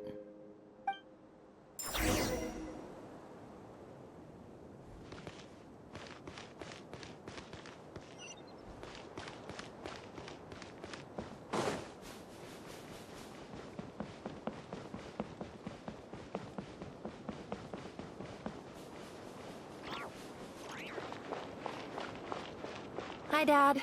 Uncle Retinue said you were looking for me. Ah, there's my little princess. If you'd gotten back just a little sooner, you could have shared the spoils of war with me. Spoils of war? Who were you fighting against, Dad?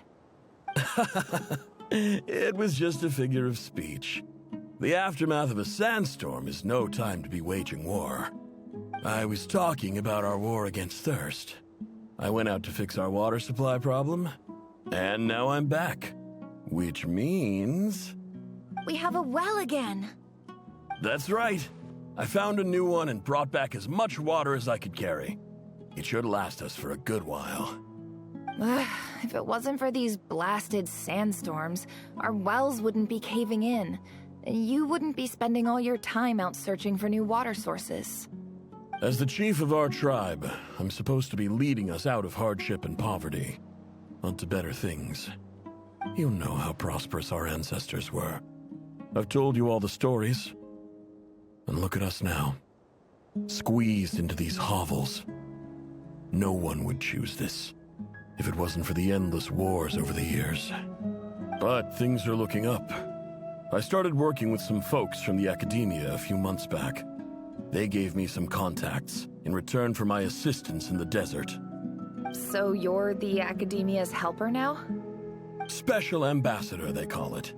Think of it as a partnership. It's nothing bad, okay? We've been isolated here in the desert for too long. Seeking opportunities elsewhere is the best thing for us, and the fastest way to progress.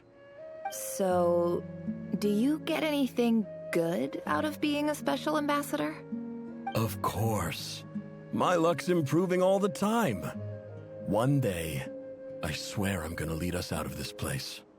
We'll find somewhere new. Somewhere better.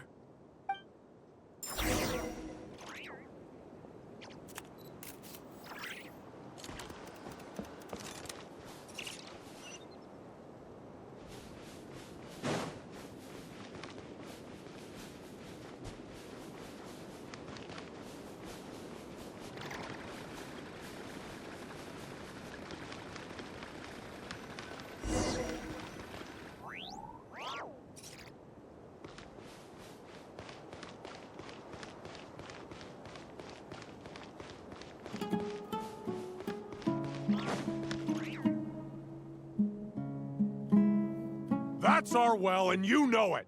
You stole from us. Well, you've gone from chief to thief, and now you have to face the consequences. Did you really think you could take our water without permission and get away with it? You're either brave, stupid, or both. And that Special Ambassador Act? Yeah, nice try. We spoke to the academia. They said it was all news to them. You're a liar and a cheat!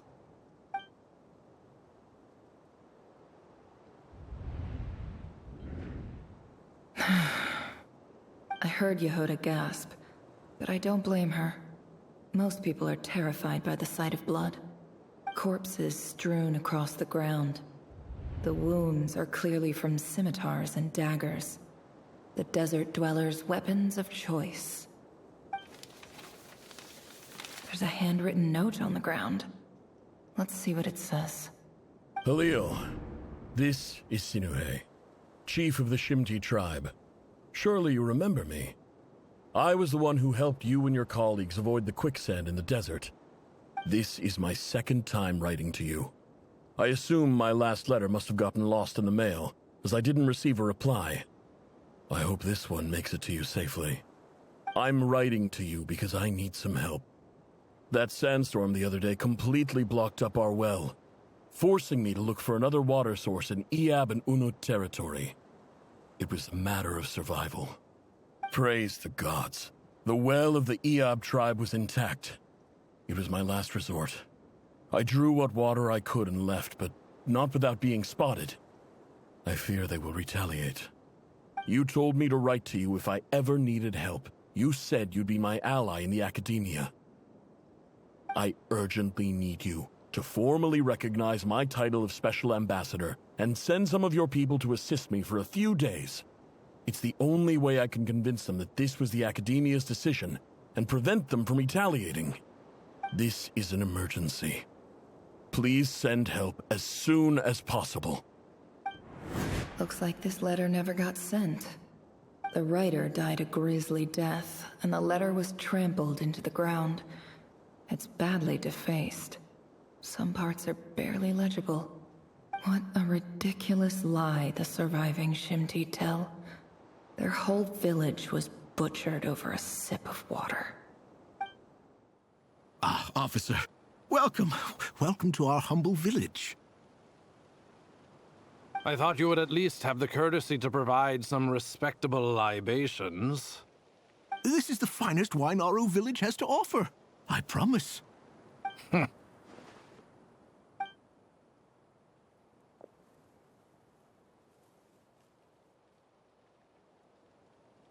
The Academia has agreed to reserve a single space for a candidate from your village. But I remain skeptical of this entire endeavor. I highly doubt anyone in this desert possesses serious academic potential. Please, have faith. If not in us, then in our god. The child we found shows great promise. I beg you, take her away from this place. Give her a chance. Don't let her talent go to waste. I don't recognize her. New arrival? She showed up here a few days ago and we took her in. She's a really bright kid. Please help. I'm begging you. So, where are you from? Nowhere special. Just a sand dune. What about the rest of your family? How many of you are there? Just the one. It's only you? Correct. So, no brothers, no sisters, no mother or father? Any who have slept on a bed of sand, I call my brothers and my sisters. Apart from that, I have no family. All right. Get over here. Sign your name on the form.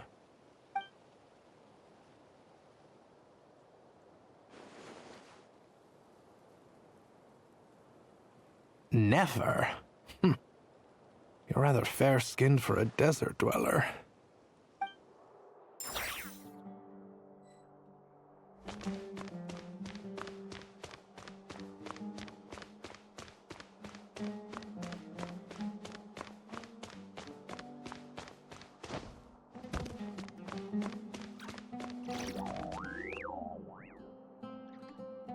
Nefer, this term's assignments have been issued already. Please read through the materials thoroughly, conduct your own additional research, and then write an essay on the topic. Yes, Professor, I'm aware. I just had a couple more questions I wanted to get your perspective on. Oh? Please ask away. Well, I saw the other students' problem sheets, and I couldn't help but notice that my assignment is much easier than theirs. Do you really think I'm a weak student? A weak student? Goodness, no. Quite the opposite. You have a sharp mind. Almost too sharp. I think what you're saying is, a weak student wouldn't have noticed the discrepancy. And if they did, they certainly wouldn't complain about the lighter workload. You see, sharp as they come. You see things the way they are. And I'm sure you know why they're like that. Because of where I come from. Because I'm different. I'm sorry, Nefer. I don't like it any more than you do. It's just... Anyway, you said you had a couple of questions? What's the other one? I wanted to check... If someone sent me a letter to the academia, where do I go to collect it? Ah, your family wrote to you. Well, as long as they put your name on the envelope, someone should hand it right to you. Not exactly. It's not even a recent letter. I was just curious where the mail would end up if no one collects it. The House of Dana, I expect. I know there's a box for unclaimed mail somewhere in there, probably sitting on a shelf. Whatever you're looking for, that'd be the place to start. Okay, got it. Thank you, Professor. Oh, don't mention it. Honestly, I feel like I failed you. I'm supposed to be your teacher, but I haven't taught you anything. Hey, don't say that. You're a great teacher, and you do your best for all your students. But the rules are the rules. You're not allowed to teach students like me. It's not just the academia either. The whole world bends over backwards for the successful, and leaves the losers to suffer and die. Oh, my dear child. Don't tell me you've given up on life already. I haven't. I just think that if you want to make it in this world, you have to find a way to become successful.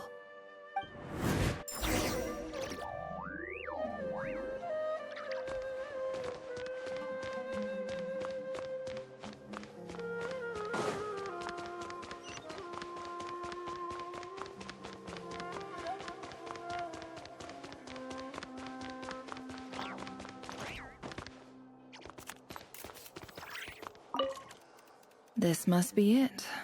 A big cardboard box full of unclaimed mail. And probably some letters that ended up here by mistake, too. Let's take a look.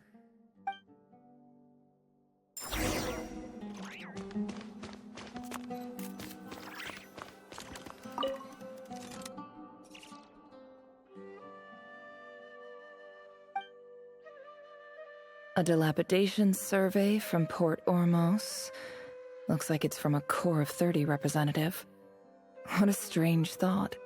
A bunch of mercs losing sleep over rundown buildings. This one was never even opened. I guess the recipient didn't care what the Core of 30 had to say about anything. Who was it addressed to? I don't recognize the name, but it must have been a Kasharawar professor.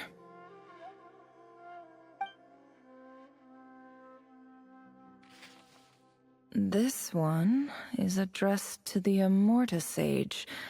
The title is Changes Observed in Satyavada Life Symptoms. Why do all these letters read like full-blown dissertations?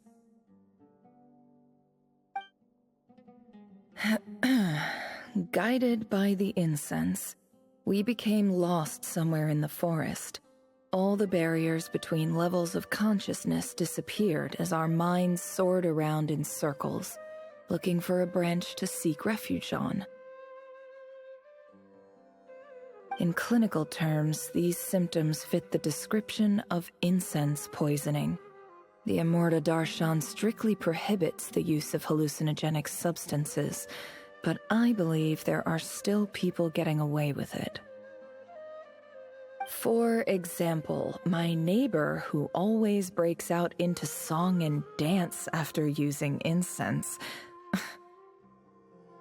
This seems like something the academia would want to know about. Why wasn't it collected? Wait, what's this written on the back? It's so small.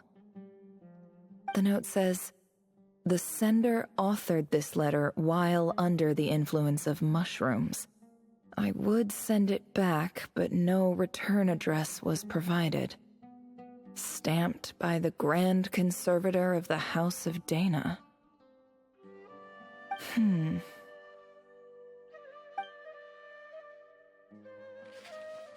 This next one is addressed to Grand Sage Azar? A few words of protest regarding recent changes in Sumeru's educational policy. In recent years, the academia has taken on a small number of students from the desert region, as per the policy to this effect.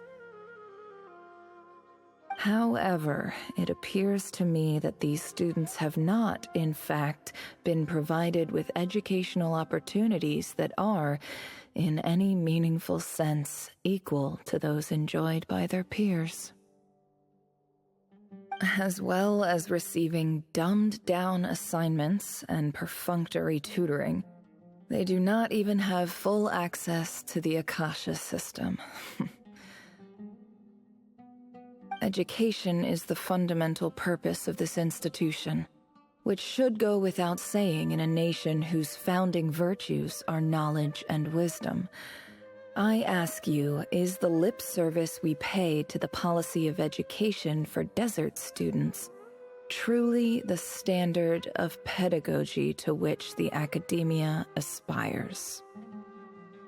As Grand Sage, policy decisions are your prerogative, but do not forget your roots. You and I were once students too, as was everyone else in this institution. I do hope you will give some serious attention to this matter.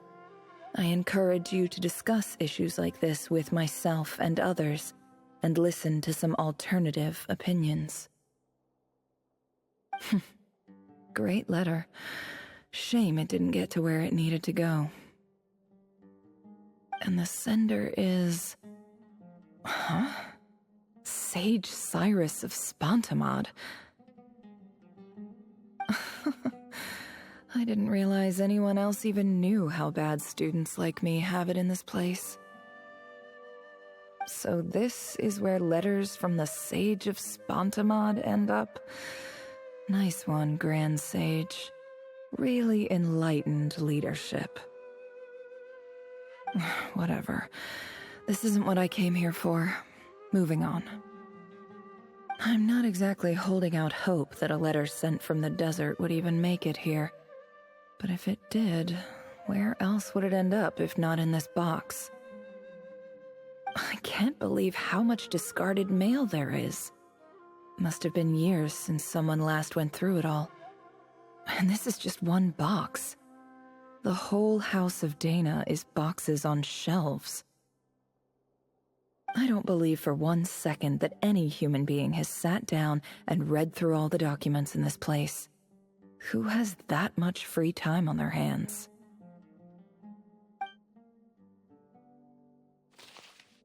Wait, could this be it?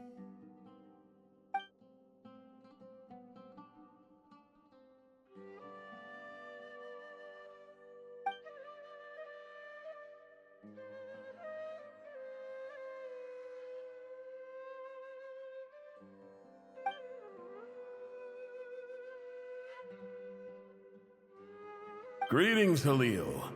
My name is Sinue, chief of the Shimti tribe. I was the one who came to you and your colleague's aid when you ran into trouble in the Great Red Sand. I don't know how well you remember it now, but I brought you to safety and gave you some water and other supplies. You seemed very pleased and told me your name. In my tribe, learning a person's true name is serious business, and I therefore see you all as friends. You were kind enough to leave your contact details, so we could stay in touch. The Shimti tribe lives a harsh, nomadic existence in the desert. You were sympathetic towards my plight, promising to make me a special ambassador of the academia and help us find a way to make a better living. This brings me to my reason for writing. Our tribe has fallen on particularly hard times, and I would like to ask for your assistance. There was a terrible sandstorm a few days ago, which blocked up the well in our land. To ensure my people's survival, I had no choice but to venture into Iyab and Unut territory in search of an alternate water source. The Iyab and Unut are descended from the Thamudians. While we trace our ancestry to Tulatala, we worship the Lord of Flowers and have had relatively good relations with our fellow tribes up until now. I found a well belonging to the Iyab tribe. They declined to help us, but I really had no other option, so I took some water to keep me and my tribe alive. My actions are certain to incur their wrath. When we met, you assured me that you would be my ally in the academia. I would like to take you up on that offer, because I really need your help. I wonder if you could send an academia representative to meet with me. That aside, the last time you were here, you mentioned that the academia had started accepting students from the desert, and I told you a little about my daughter, Nefer. We have next to no resources here in the desert, and my power and influence are limited. Would you consider enrolling my daughter at the academia? She is a smart girl. I know she won't disappoint you.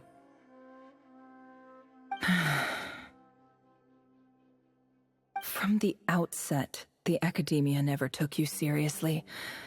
Those things they promised were just empty words.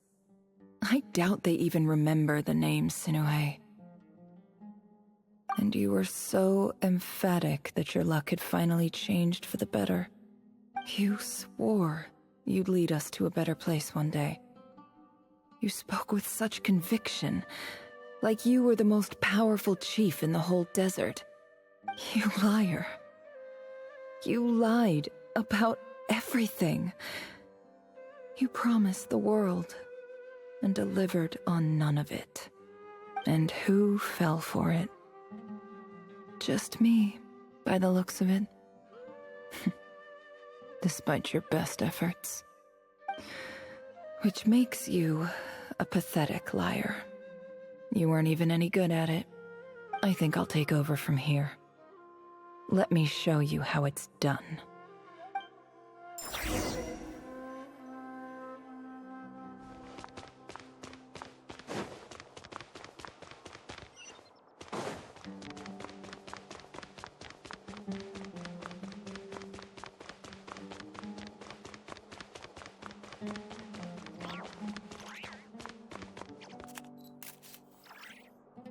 I just came to say goodbye.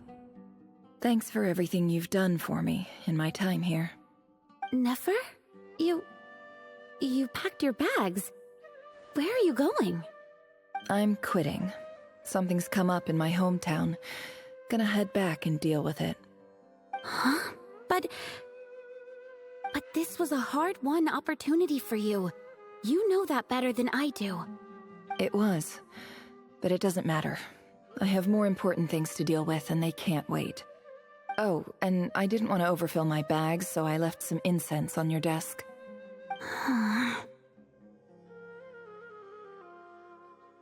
What's wrong? I thought you liked incense. Although, I did read somewhere in the House of Dana that it has hallucinogenic effects. Don't use it all at once, alright? Isn't this the stuff you brought from your hometown? You're just letting me have it? But you said it's a rare and valuable commodity. Yeah, about that.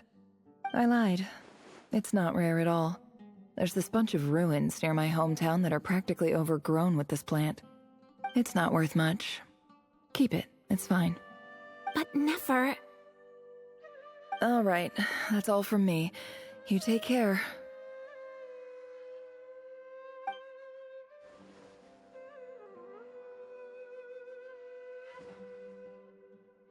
Don't forget me, okay?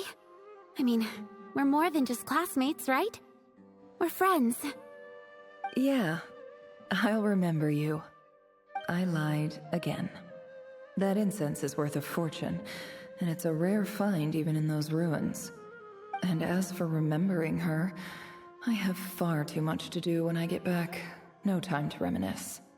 I'll be lucky if I even make it through this alive. But either way, I expect I'll forget you pretty quickly.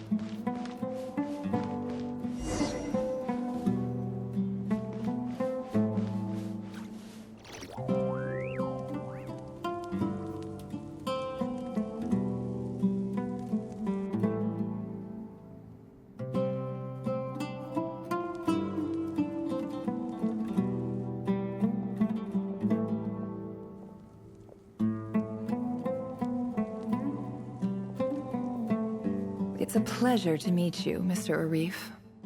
So, what does the Academia want? Since they've sent their special ambassador, I assume there's a big business deal to be made. If not, I'd be very disappointed. Please, sir, lower your blade. You're lucky I'm the one they sent. Not all special ambassadors share my admiration for the Iab people. The ever-shifting balance of power in the desert reduced the once great civilizations of this region to rubble and sand. But the story of the Iab has a very different trajectory. Others grew weak, but you grew strong, beginning in obscurity and moving to prosperity. You're the only ones who defied the trend. Huh. So, you do know who you're dealing with? This well is the perfect symbol of your strength, is it not? It used to belong to the Unut, but it looks like you have control over it now. You're not wrong.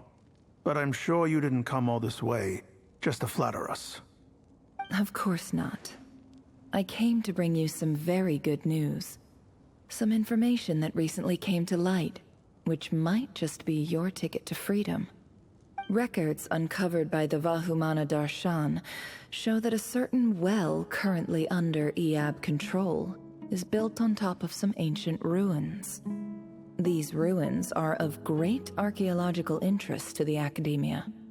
I checked the map carefully on my way over here, and I'm confident that this is the well in question. The Academia is offering 50 million mora in return for excavation rights. 50 million? No, wait. If these ruins are as important as you say, 50 million's a little low, don't you think? Don't get greedy, Iab. We know far more than you think. We know that you seized this well by force. Wasn't that the first step in your rise to power? To drive away the Unut and steal their water supply? So what if it was?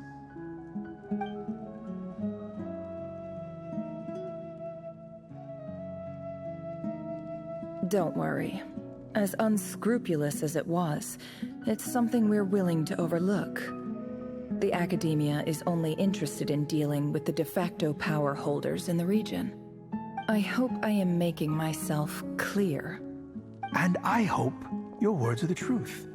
If I find out the Academia is trying to play me, I'll hunt down every one of your people and make you watch as I cut their heads off one by one.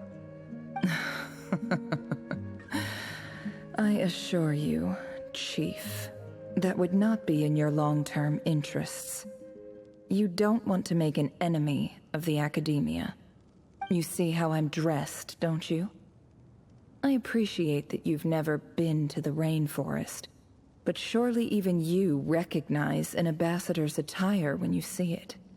And what does a barbarian like you have to lose anyway? You really think the Sumeru Academia would bother to come all this way just to lie to you? We have more important things to worry about. All right, I take your point. The Academia is the highest authority in the land. I'm sure you're trustworthy people. In that case, We have a deal. We will sell you the excavation rights. I'd like to thank you, Ambassador. This is good news indeed. Excellent news. In fact, it calls for a celebration. Would you do us the honor of staying a while and enjoying some EAB hospitality? Gladly. I am partial to wine myself, and I trust you are as well. So let's indulge in a few drinks together, in celebration of this momentous occasion.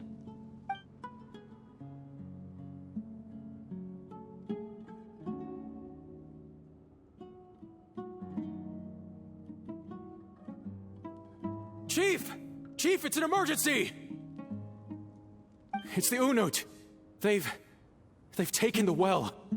What? Well, don't just stand there. Take it back. Yes, Chief. I have every confidence in the EAB's military superiority, and yet... What is it? The Unut's response was alarmingly fast. The day after we reach a deal, they seize the well. This can't be a coincidence. Perhaps there is a traitor in your midst. I don't think so. I am obliged to remind you, Chief, that the Academia will only deal with the de facto power holders. If you cannot regain control over the well, I'm afraid you won't see a single mora of that 50 million. No! Please, Ambassador, just give me some time. I swear the Unut will not get away with this. That well is ours, and so is the mora. Glad to hear it. I will wait here for an update. If there is a traitor, I will find them. In the meantime, make yourself at home. I'll report back as soon as I have an update. Much obliged. Wow. All it took was a few words and I've got him wrapped around my finger. What an amazing feeling. So, in summary, Ambassador, the Academia would rather negotiate with our tribe instead of the EAB, yes? The EAB are ruthless murderers who don't listen to reason. And now they have the gall to interfere in our research projects in the desert region. So let me ask you, Chief, if you were the Academia, what would you do? Kill them all, of course. Precisely. The Academia does not tolerate those who stand in our way. The EAB have held back our academic pursuits for too long, and our patience is wearing thin. At the same time, there is simply no way that the Academia can be seen to be intervening in desert affairs. I'm sure you understand where I'm coming from. We have our own rules out here. If the rainforest dwellers raised arms against a desert tribe, it'd start a bloody war. Right. We can't confront them ourselves, but we can support their enemies. The Unut have always had strained relations with the EAB, which makes you our natural allies. Natural allies. Weren't the EAB your allies once? You were quick to send them after us to protect your interests back when we stole that water. And now look at you. You're at each other's throats. Let me be clear. The Academia wishes to collaborate with the legally recognized rulers of the desert in this matter. We are asking for excavation rights to that well, and our offer is 50 million mora. Say no more. I believe we have an understanding. Good. Then I suggest you get to work. Get us access to that well, and the mora's yours. You see, Dad? Lying is easy when you know how. People will believe anything.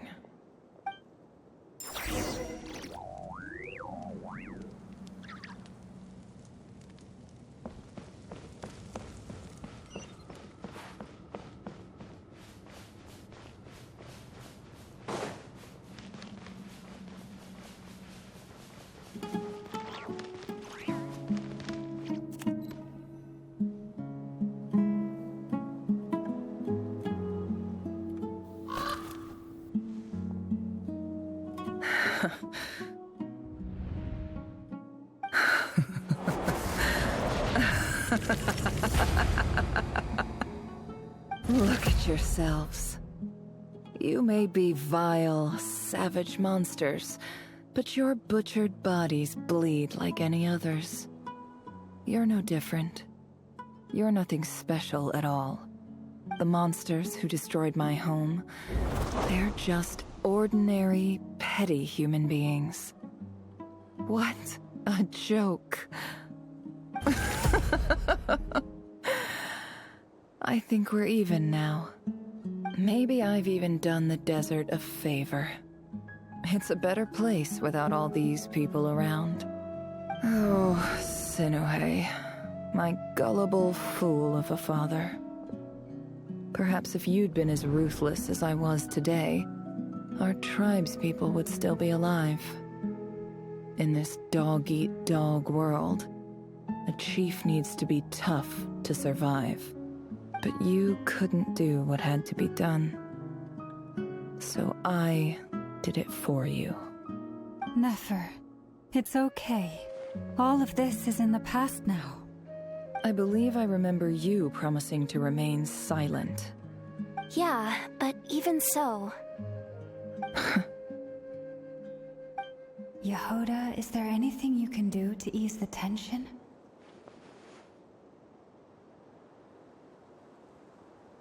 Alright, time for a sharp turn onto a completely different topic. So, anyway, that's enough of that. When are we getting out of this place? Feels like we've been walking forever. I'm getting pretty tired. Oh, Alma, you tired? Yes. If we can find somewhere to sit down, I could certainly do with a rest. It's not far now. There should be a temple just up ahead. Yes. Really? A temple? That's where this story ends? I guess that's how things go in the desert.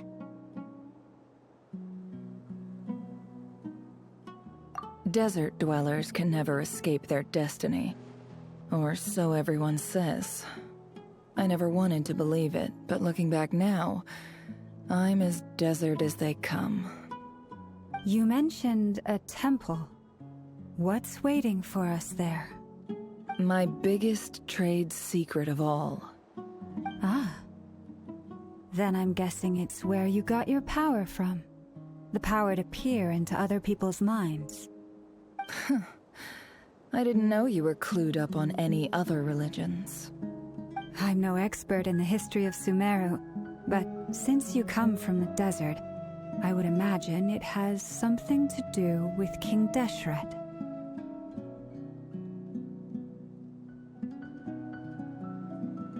Sounds impressive.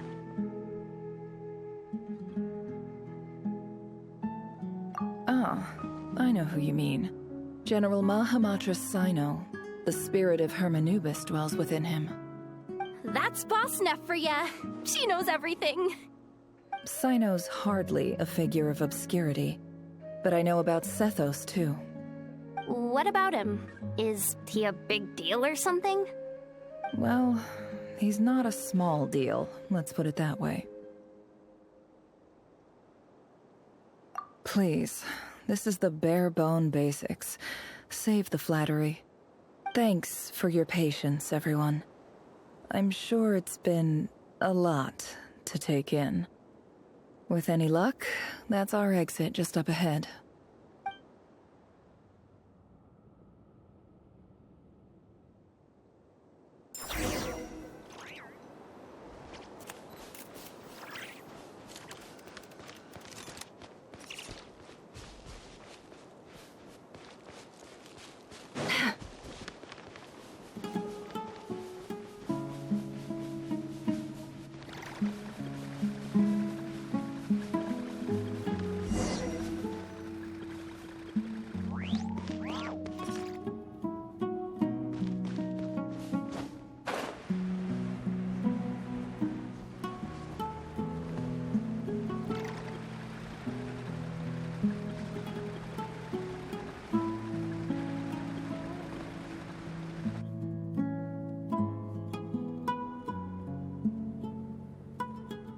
Uh-oh. Uh-oh. Uh-oh.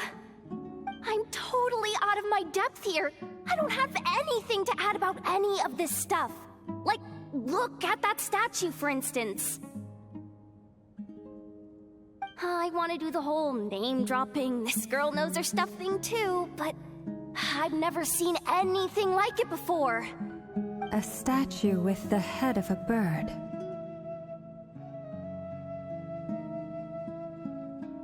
That's Thoth, the Ibis King, one of the 7 pillars of King Deshret.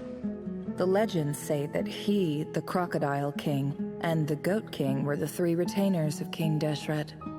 Let's take a look.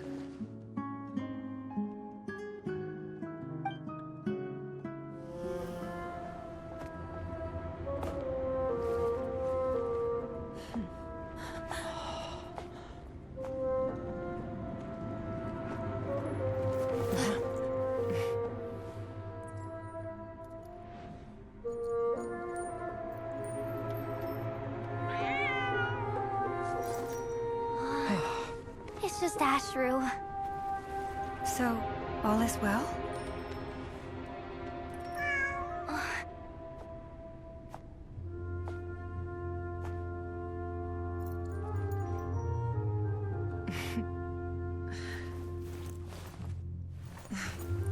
Typically speaking, at this point, the world disintegrates. Then we find ourselves back in the outside world. Besides, these are my memories. There's nothing to fear. You're sure? Of course. It's almost over.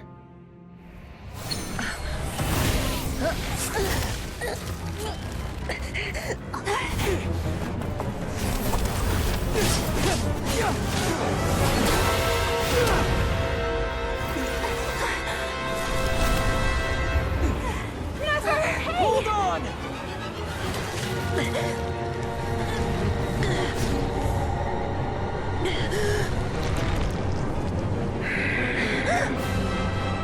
Knowing too much is always a death sentence. Speak for yourself.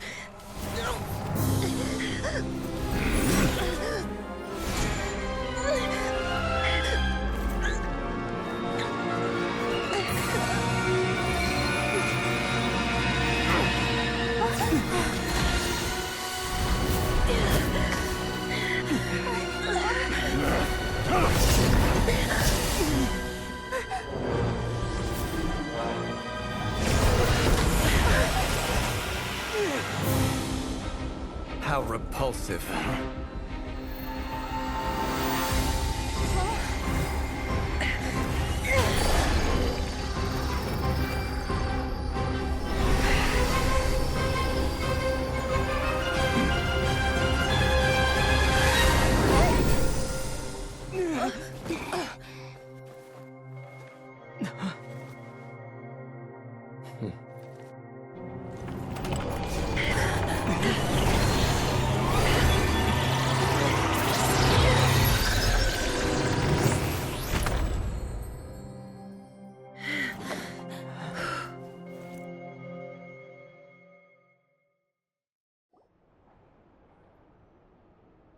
Timed that pretty well, didn't I?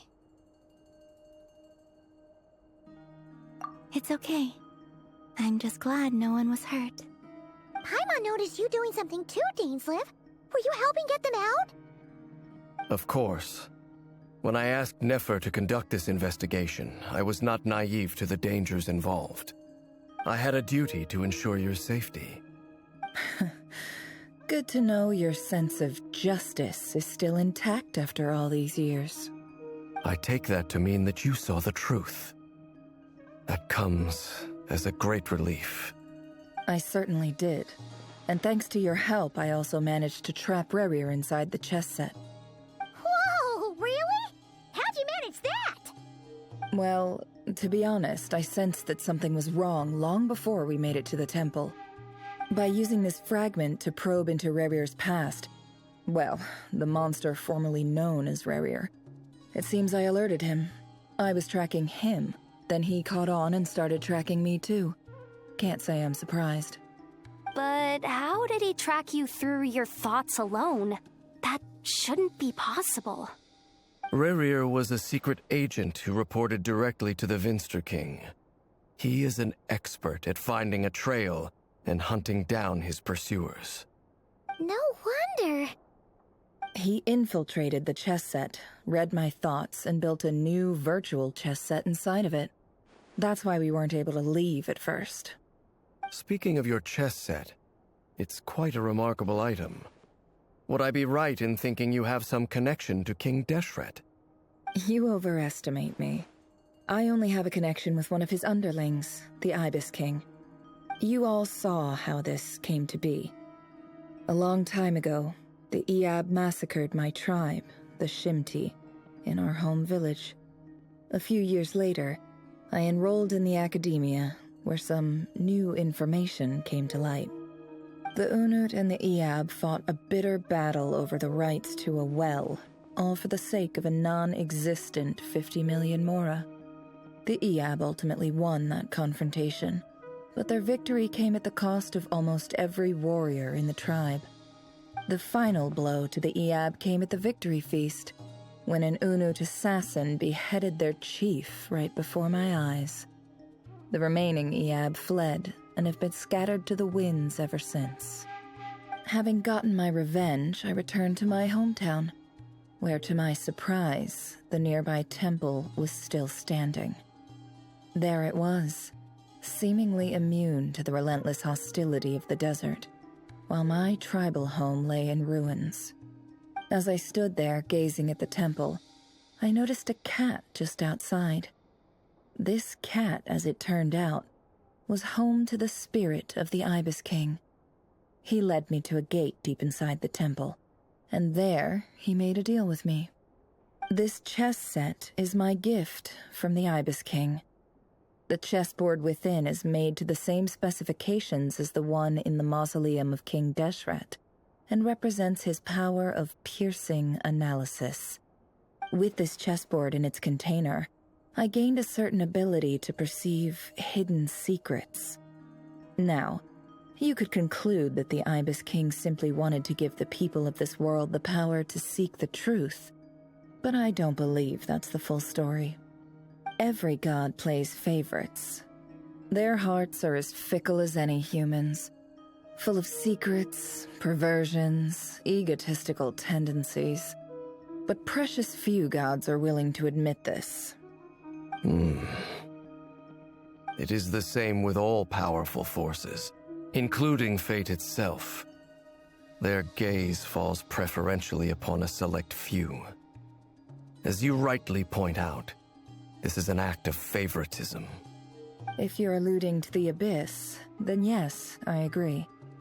Gather the others. It's time to share everything I've learned.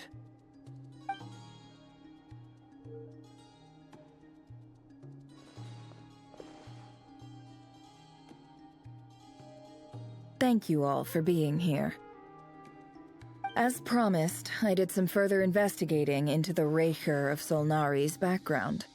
I am pleased to report that the investigation has been most fruitful indeed. The Raker of Solnari, real name Rerir, was once a Conrian subject who served the Vinster King. I will now share the important details of his story. Please save any questions or comments for the end.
So that's why he's so obsessed with the moon. A tragic tale, to be sure. But it does not excuse his many transgressions. No matter how much Rerir suffered in the past, the fact remains that he is what we know today as the Wild Hunt, wreaking havoc upon innocent lives in Notcry. He becomes more dangerous with each passing day. If left unchecked, it is simply a matter of time before all of Teyvat suffers the consequences. This is a threat that the Knights of Favonius cannot ignore. A question for Miss Columbina. Forgive me if this is presumptuous, but have you ever seen the spatial gateway that appeared in Rerir's memory? Never. But I have heard stories of something called the Moon Gate, and this seems to fit the description. Miss Lauma, any thoughts on this? In the lore of the Frost Moon Scions, the moon is believed to hold many secrets. Some sources speak of ancient knowledge, others of a gateway to the unknown. The term Moon Gate is one I have heard before, but as is the case with all of our legends, there are no records of any first-hand witnesses. We cannot know whether it truly exists. Then back to Miss Columbina. As a moon goddess yourself, do you have some idea of where the Moon Gate leads to? Not at this stage, sorry. I do hold the power of the Frost Moon, and my strength is recovering well. I can sense that the gate would open at my command, but... But there's more to the power of the Frost Moon than that? Yes. A moon goddess has the right to open the Moon Gate, since it is a path to the moon. But as never mentioned, holding open a spatial gateway takes a huge amount of power. And right now, I need to conserve my energy to fight the Rahier of Solnari. I'm afraid this is one mystery we may have to leave unsolved for now. I agree. Better to save your strength. But if you'll humor me for a moment, I have a bold conjecture of my own regarding the world beyond the gateway. I highly suspect that neither Tholindis nor Rerir made it through unscathed. The evidence pointing to this is the fact that the Rahier of Solnari exists in the form of countless fragments. With the abyssal power he wields, no ordinary foe can touch him, let alone tear him to shreds. And yet, the Wild Hunt proliferates wherever his scattered fragments lie, drawing hordes of monsters to many different locations across the land. So your theory is that Rerir was physically torn to shreds by some powerful force? Hence, why the Wild Hunt is a distributed phenomenon, rather than a unified one? Makes sense to me. Explains why the Wild Hunt is so pervasive, and why he's been trying to piece himself back together. He was whole to begin with, and he wants to be whole again. Without the power of the Abyss on his side, he almost certainly would have perished the moment he was torn apart. But the Abyss, much like a curse, has kept him alive. I could not agree more. The power of the Abyss is most surely a curse. It is a compelling explanation, and one that accords with my present understanding of Abyss creatures. Whether the life form in question is primitive or advanced, if a curse has extended its lifespan unnaturally, it will continue to survive in spite of everything. This raises some interesting questions.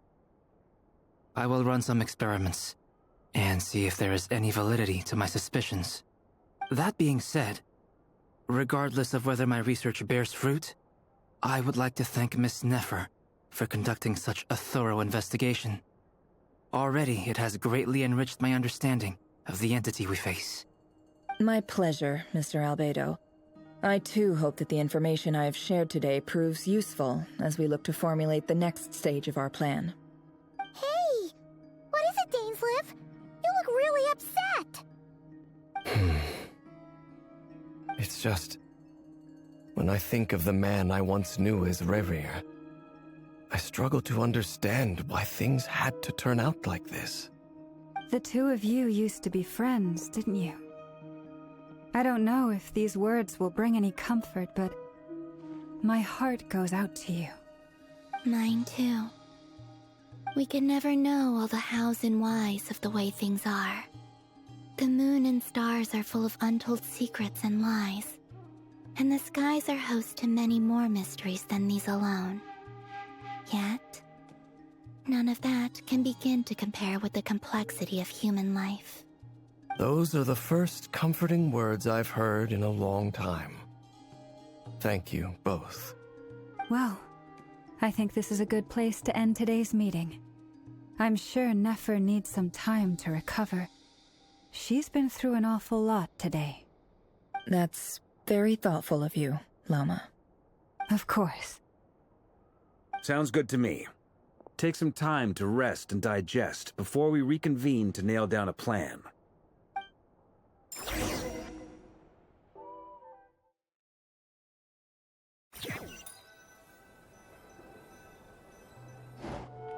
Hey, is this a bad time? Hope I didn't kill the conversation. No need. Come on, let's talk outside.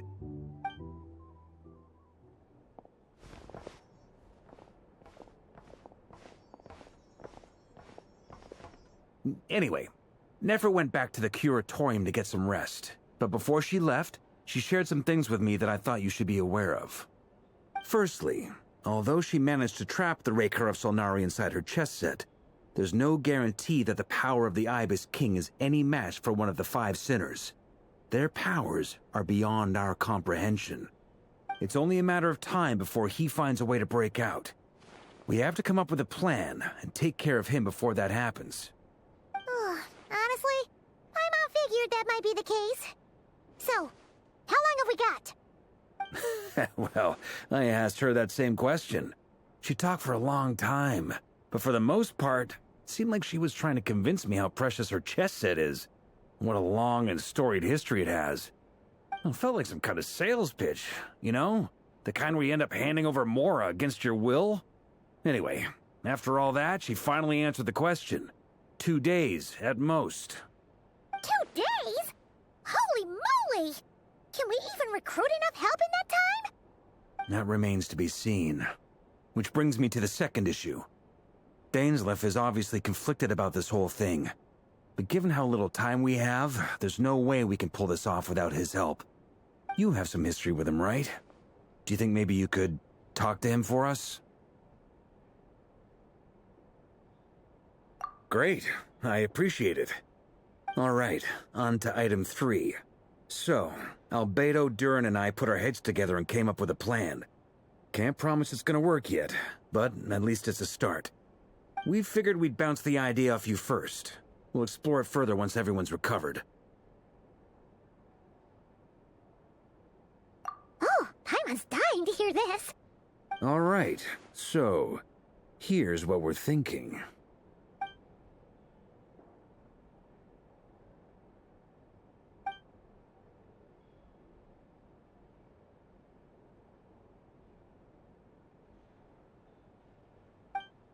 We felt a little uneasy about roping you into this. I mean, firstly, you're not locals, and secondly, none of us are your boss. You're well within your rights to refuse if you so choose. Roping us in? Why would you even say that? We know the stakes here. It's all of us against the Reher of Solnari, or none of us stand a chance. I choose my words very intentionally, I'll have you know. I like to think there's an art to striking a down-to-earth tone even when the stakes are through the roof.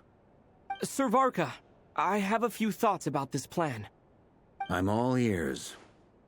I think we can be more flexible with how the roles are allocated. In my view, the most sensible lineup would be like this.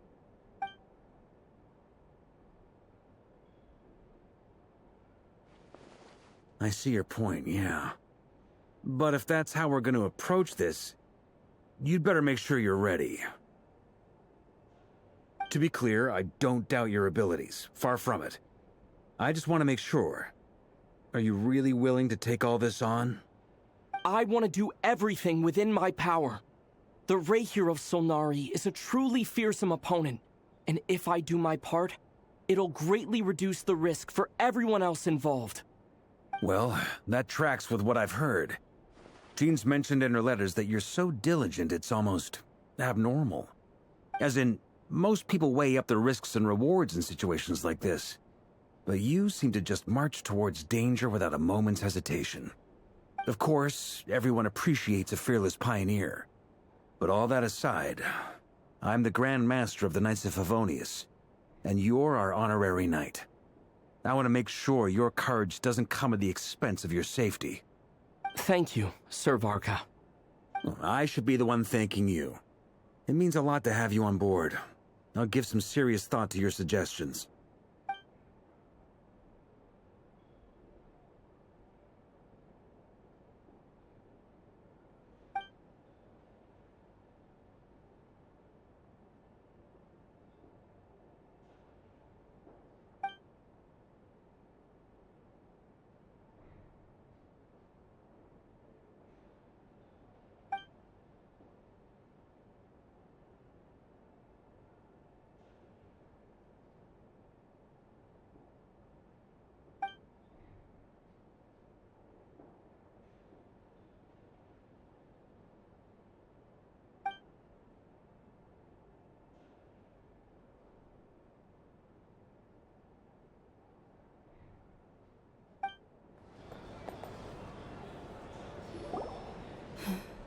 This is a thorough plan, but I do have one last question before we take action. How can we be sure that our enemy won't leave the designated area? Great question. Albedo's been hard at work analyzing Rarer and the Wild Hunt's behavioral patterns. His conclusions are as follows. Firstly, from the earliest known confrontation until now, Rarer has never displayed any ability to manipulate the dimension of space. So it's unlikely he has any power in that domain. Secondly, he seems to have a particularly strong vendetta against our group. If we put him in a fight-or-flight situation, he'll choose to fight every time. Thirdly, finally, and most importantly, he is consumed by hatred, both for the moon and for his enemies. Turns out, we tick both of those boxes. We have a reincarnated moon in our ranks, and a spy who accessed his private memories without permission. He'll be baying for blood, not looking to escape. As someone who's had their fair share of interactions with the Wild Hunt, those all seem like valid observations to me. Understood. Then I will defer to the verdict of the group. Well, everyone, that's the plan in full detail. Albedo and Durin are carrying out their part as we speak. Plan approved. Scheduling. Okay, any firepower you need, I got you covered. Let's light this baby up. The Frost Moon Scions are behind you as well. And the rest of you?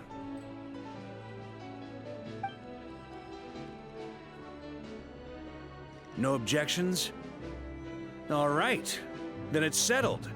This is the plan we're going with. Next up, an old tradition of mine. Anyone who wants to back out, now's your chance. Wait, we can still back out of this? Everyone says things they regret, right? I don't want anyone feeling trapped because their mouth said yes before their brain had time to think things through. A very people-first approach. I hear that's common practice in the Knights of Favonius. Heh. Who'd you hear it from? D-Luke? Shh. We don't use people's real names at work. This contact will be known only as Owl, please and thank you. This plan can only work if everyone does their part. Flint's and I will absolutely support it. We shall indeed. You'll be glad you accepted our help. Also, you are the last person I expected to see here, Miss Dory.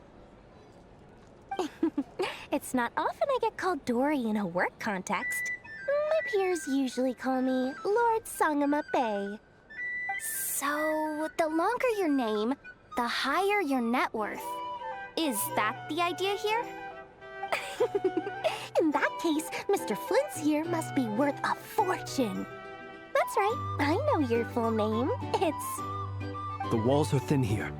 I'd appreciate you keeping that a secret. Okay, fine. I'm actually only here as a favor for someone else. Do you have any idea how much it would cost to hire me otherwise? Oh, does this mean someone anyone out there actually has the power to boss Dory around? It most certainly does not. We have a long-standing and mutually beneficial business partnership. She's actually the mom of a friend of yours. Said mom supplied me with a great little trinket, but now that lady's ruined everything. If I don't start building a little goodwill now, my whole business in Notcry is gonna go down the drain! Okay. So what exactly is so special about this pendant? It's a lucky charm that a great mage made for me. We have a business relationship, and she was worried that something bad might happen to me.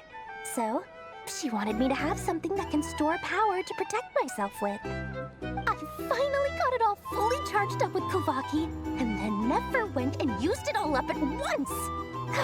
Never lost so big in my life! You're right. It was all my fault.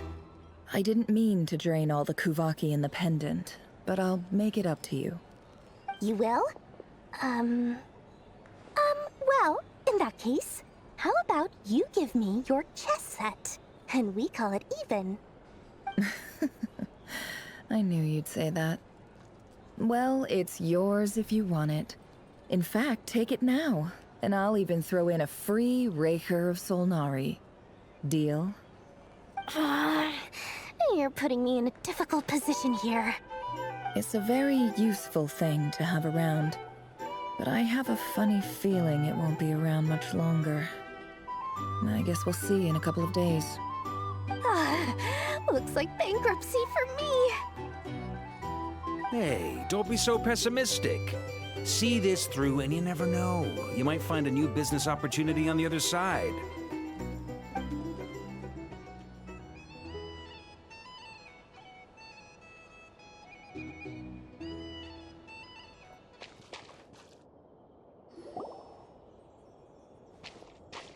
Dory! How are things going? Feeling ready? Oh, I was born ready. We only have 2 days. You think Lord Sangamabe would let an opportunity like this slip by? Don't forget, when something's in high demand, the people with the goods on hand get to charge the highest price of all, even higher than the sellers taking advance orders. Ta-da! See? It's right here! Ah, it's so pretty! Did you make it?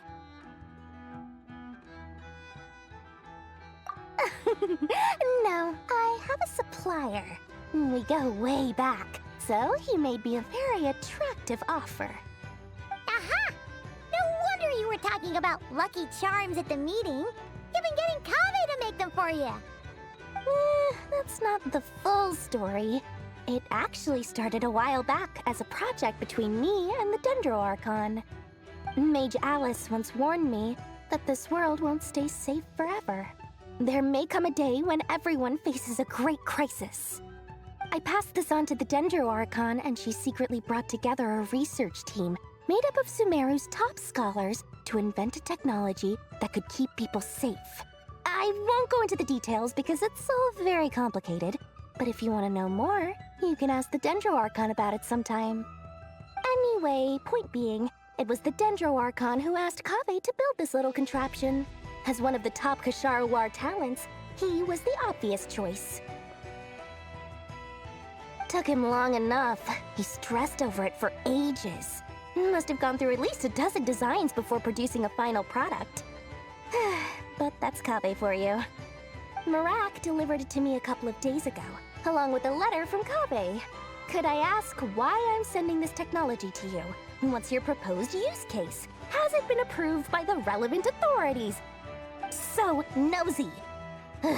My fault for sending him the research permit to begin with. Surely Nahida must have told him you were involved in this project. He was probably just nervous because you're always so secretive about your business. Could be, could be. Anyway, I just replied, let's hope there never has to be a use case, because it would involve grave danger. Fair enough. But it sounds like he was just being cautious. He probably felt responsible as the one who made it. Or maybe he was asking as a favor for his housemate. He's done that before. Not sure why, though. His housemate doesn't seem to really care that much about this kind of stuff. Either way, all's well that ends well. I'm just glad to finally have my hands on the product. I wouldn't want to be without it, given the potential dangers that lie ahead. Huh? What does that look mean? Paimon's just super surprised. This must be the first time we've ever seen you actually get serious about something.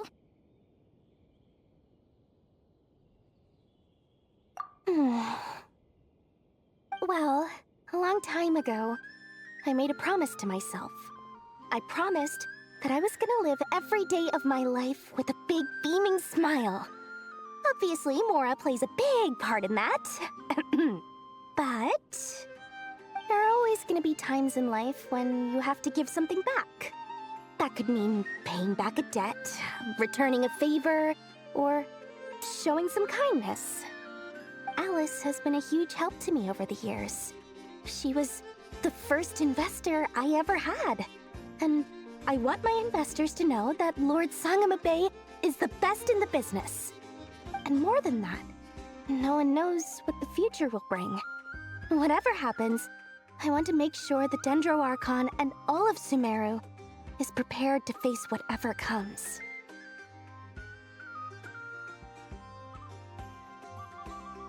Oh, that? I was just making sure Nefer and I are square. Don't be thinking it was some sort of benevolent act. I'm no saint, so don't treat me like something I'm not. My priority is doing the business that I want to do. So long as my conscience lets me, but it usually does. That's the Lord Sangamabe business model. Alright, if you say so. I do say so, and that's the whole point. I'm a businesswoman. Don't go trying to figure out what kind of person I am. You'll exhaust yourself. Much easier for everyone involved if you just take my word for it. Oh, and could you two help me get this stuff where it needs to be? Thanks so much. You're my favorite assistants.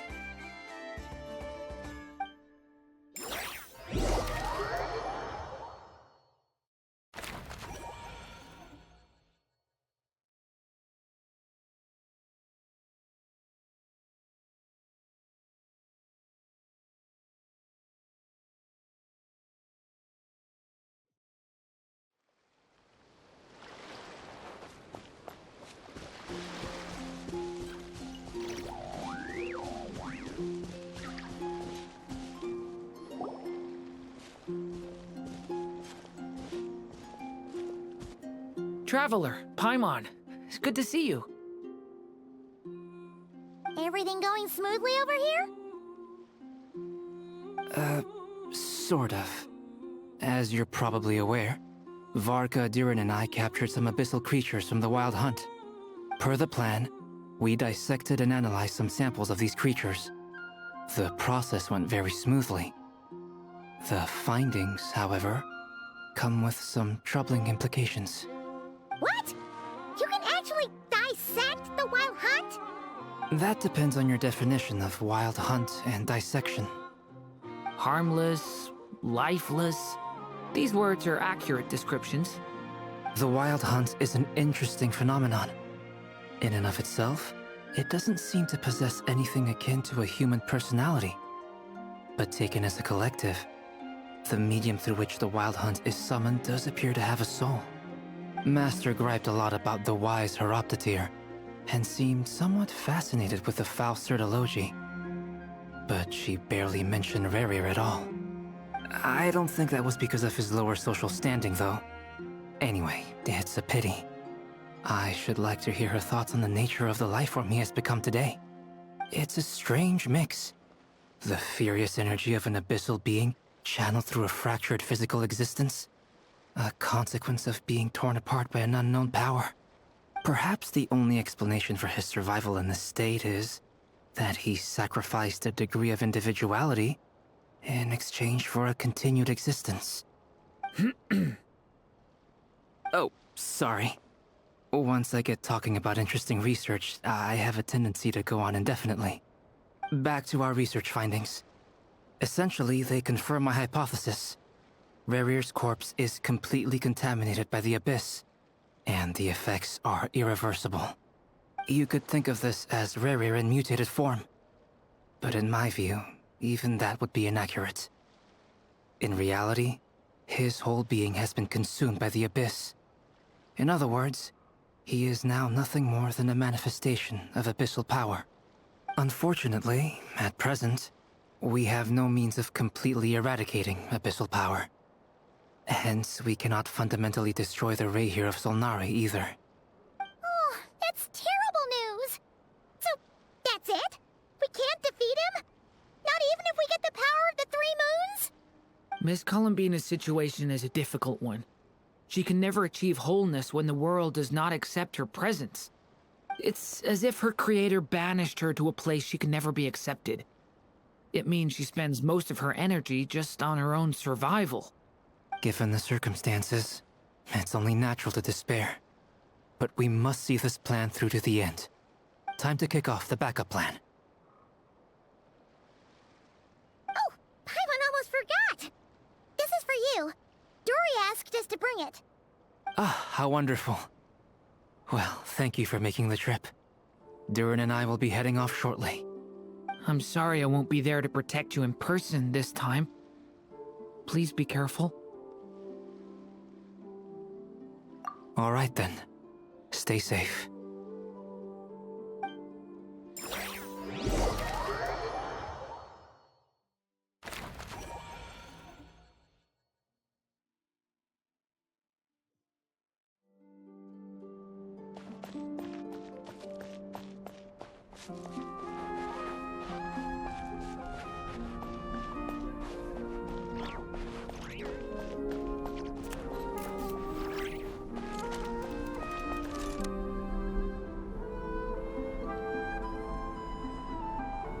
Miss Lauma, is everyone here? Yes. The fate of my flock is in your hands, Grandmaster Varka. Please keep them safe. My lady, what are you saying? Within the next 24 hours, we will face the biggest crisis the world has ever seen. This is not a burden that we deserve to bear, but I believe that we reap what we sow in this life. So I intend to act. I must do what I think is right. For me, that means fighting for the future of Nodcry. This gentleman is the Grand Master of the Knights of Favonius, Varka, Knight of Boreas. In my absence, please follow his lead. Hey, everyone. Guess I should introduce myself. Well, to start with, I know my way around a battlefield. Biggest strengths are honesty and hard-workingness. Anyway, point is, I don't intend to let Lauma down. I'm gonna do everything in my power to keep every last one of you safe and sound.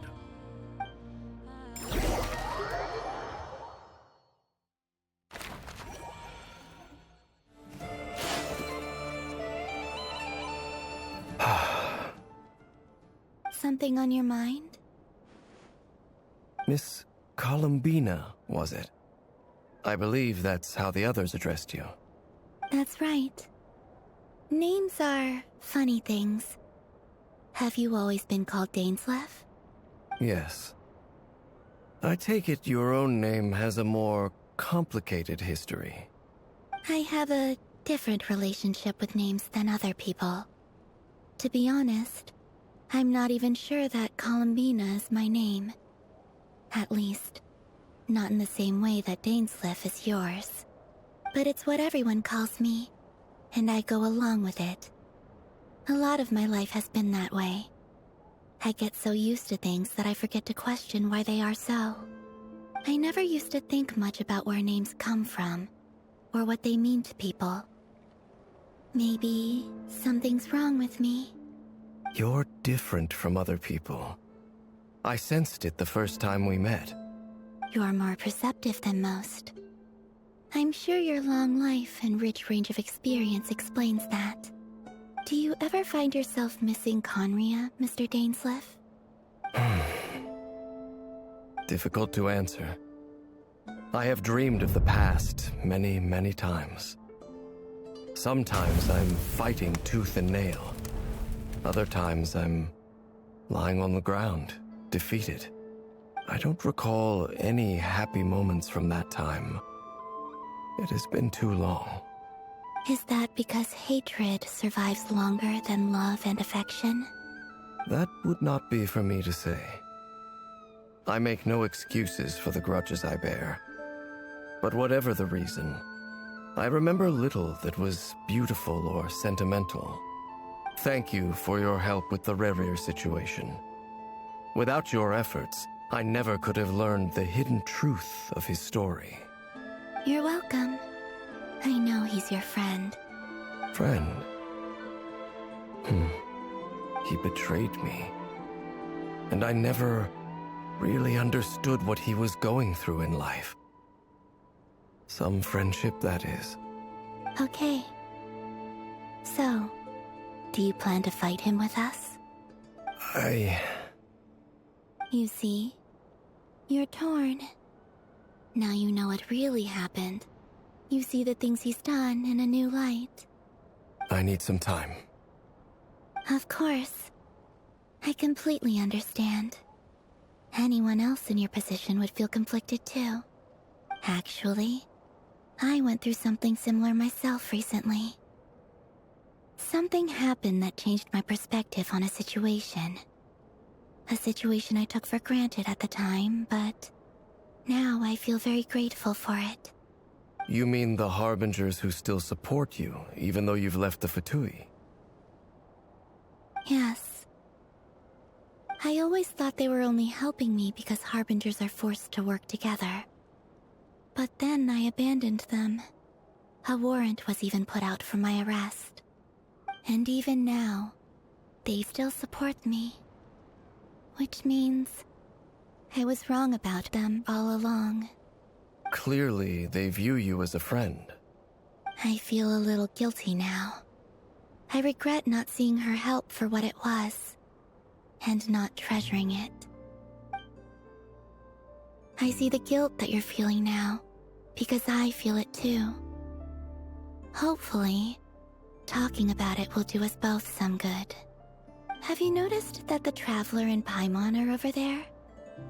I think they've been listening. Huh. Shall we say hello? Sure. Hello. Ah! They caught us!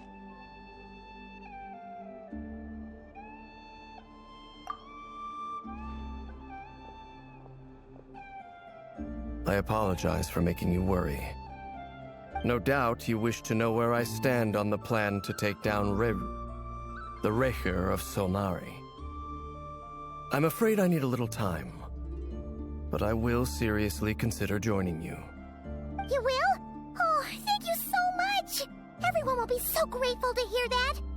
They needn't be. This was something that I was going to have to face up to eventually. That doesn't matter to them. They're grateful to you regardless.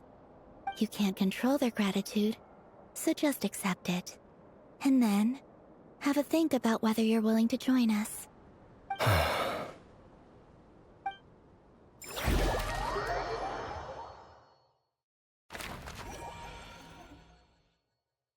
It's nearly showtime! Let's go rendezvous with the others. You know the place. Bring it!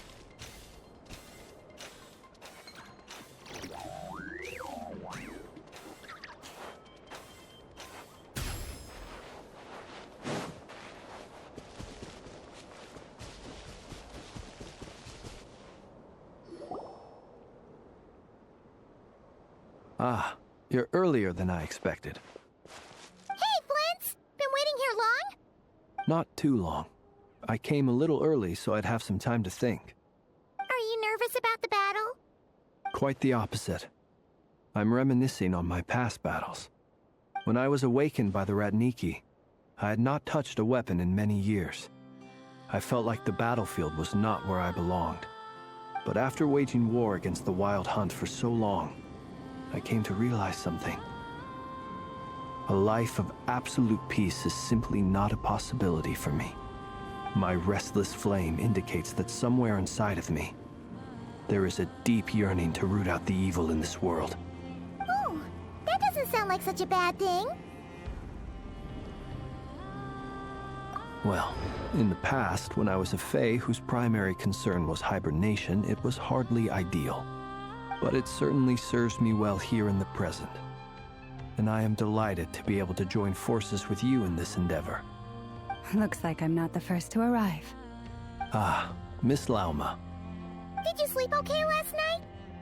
I struggled to settle down at first, because of the nerves. But don't worry. I got enough sleep in the end. I'll be just fine.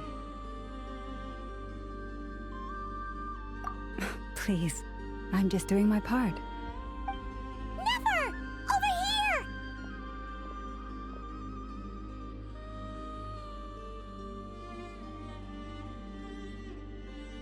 Ino asked me to relay a message.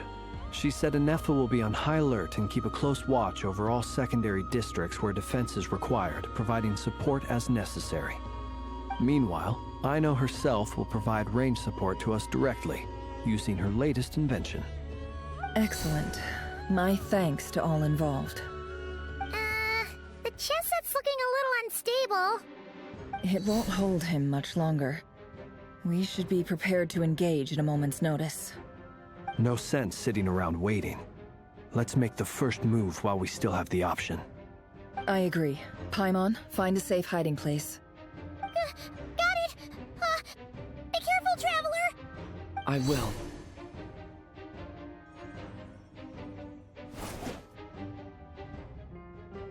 Everyone, take your positions as soon as the battle starts. Every ounce of strength we have in our bones, let us bring to this fight. Ready? Let's go. I've seen all your futile ploys before. You have become the authors of your own demise. I wouldn't be so sure about that. You are merely a moment of sport before I tear down the moon.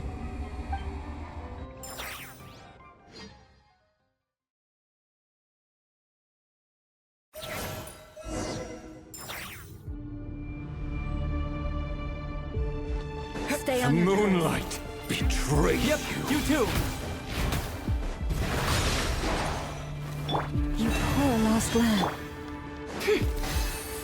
Let me help you guys.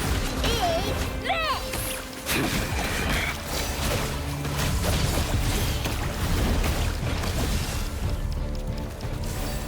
Move! The moonlight betrays. Hunt him down! Can't hide the truth. It all falls into place. Move! Forest, protect us. It all adds up. The moonlight The deception ends betrays. here. Move! Hunt him down! With one heart, The moonlight we pray. betrays you.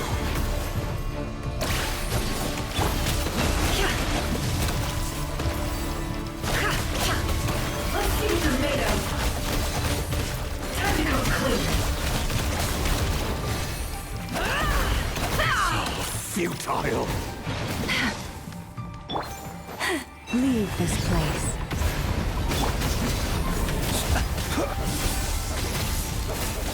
Close your eyes. Night falls. Be silent. It began with the moon, and so shall it end. The moon will protect you.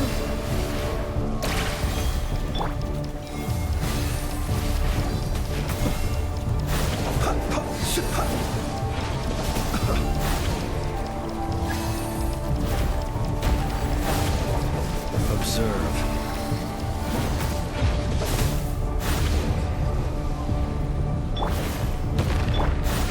You poor lost lamb. Do you see now?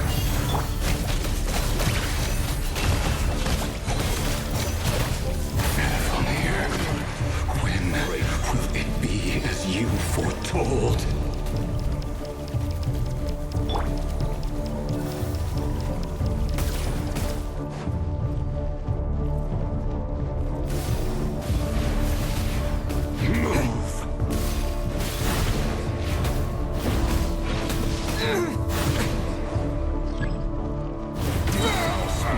welcome here. No more love.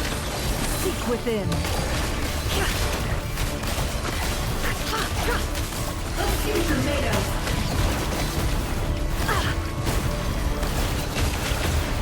Time to go clean. The night cometh. Keep your distance. Be silent. Moon. Steady now. Pathetic.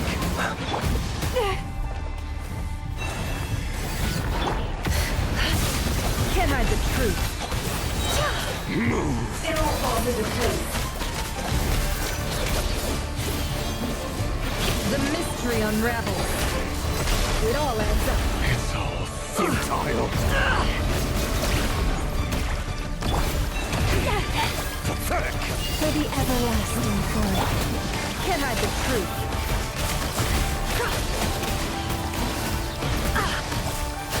Time to go clean.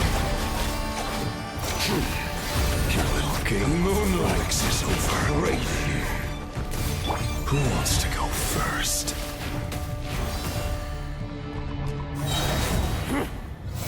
No. Get out of my sight! No! We've been separated! For the take. You okay? Never! Where are the others? Stuck outside the barrier. I guess he really doesn't like us. I told you before, knowing too much is always a death sentence. Nowhere to run, nowhere to Be hide. careful what you wish for. Your death is within my grasp. Llama! Can you hear me? Hold on, silence. The voices are gone. But at least I know they're still there. I need to focus. Stick to the plan. Remember my most important task. Just keep stalling him. If I can stall him for long enough, the moment will come. Seek within.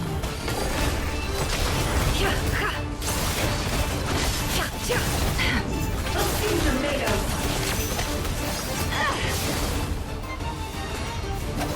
No more lies. Let's see tornadoes. Wipe out! Can't hide the truth. The deception ends here.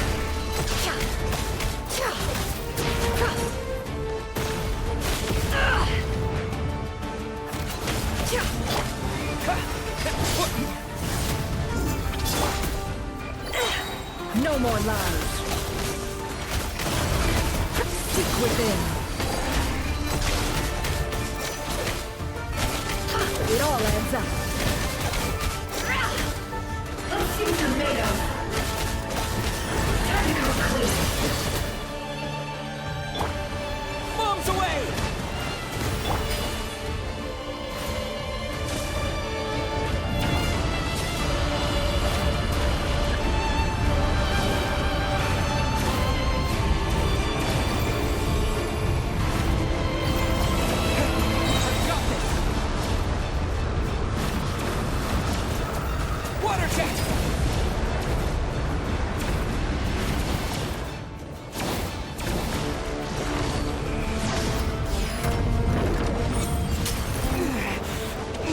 Broken. I can't keep this up. Destroyed. Don't push the button. Reborn. How much power will it take? It all falls into place.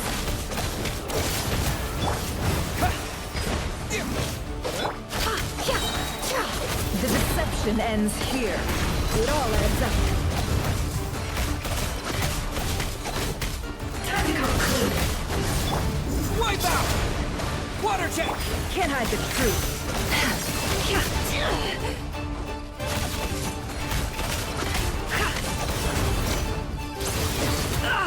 Nowhere to run, nowhere to hide. Seek within. No more lies. Let's see tornadoes. Yeah! Can't hide the truth.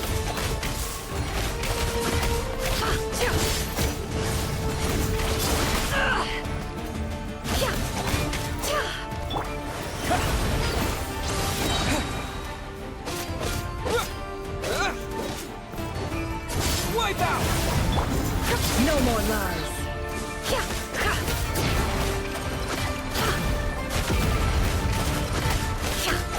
The deception ends here.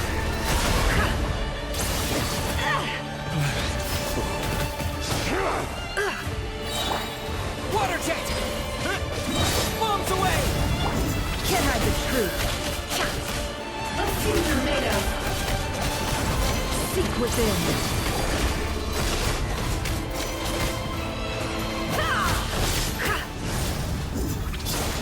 No more lies.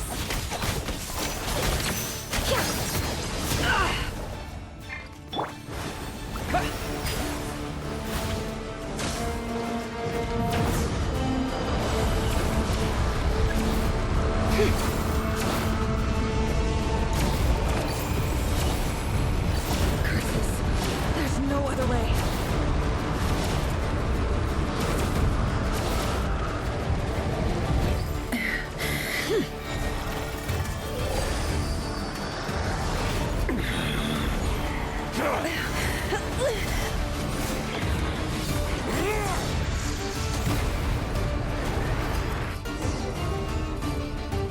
The only way to defeat Rarer is to borrow his own power.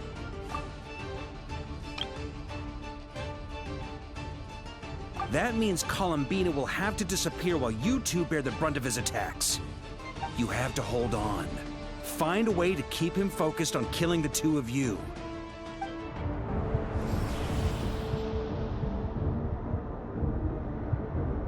Nefer, your eyes are bleeding. Soon you will be powerless to resist. And then, I will reduce you to dust. But that dust will plague your memories. Come on, keep holding on. Any other tricks up your sleeve? Let's see them. As entertaining as they are, you've backed yourself into a corner. You don't fool me. I see your fear clear as day. I have to stoke his rage. Make him unleash everything. You fear what you could never defeat. You fear the thought of never being able to save your beloved. You cannot win the fight against fate, Rarir. Is that what you think? Well, now it's your turn to feel afraid!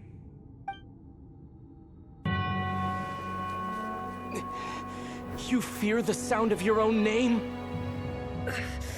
Is it us you hate? Or is it what you've become? Let's see what becomes of you!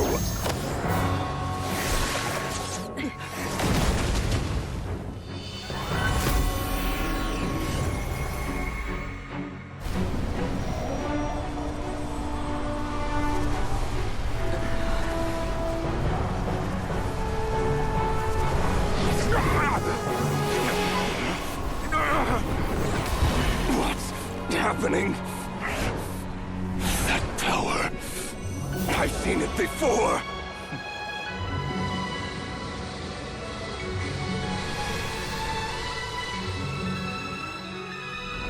His power is on another level.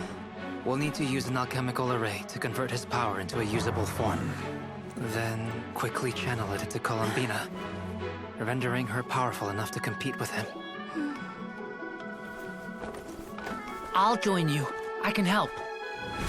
If I release enough abyssal energy into a confined space, it'll create a potential difference, allowing us to extract a huge amount of elemental energy. Next, I'll synchronize with everyone's minds using Pyro, then give you temporary access to their abilities and fields of view. But it won't last long. Can you see? Well enough. So, we have a student of Gold Rhine-Daughter in our midst. How about that?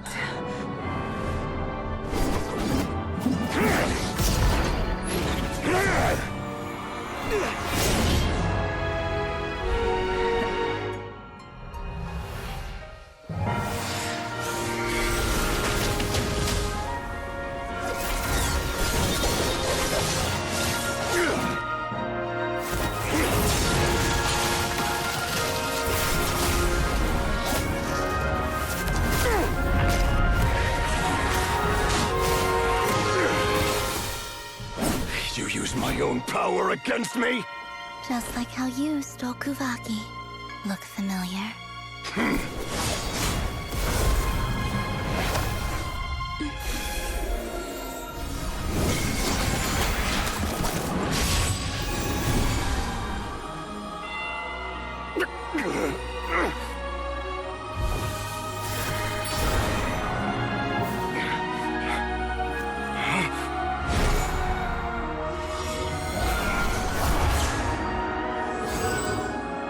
Don't you realize? You don't have the power to hold that gate open! I don't, but someone else does.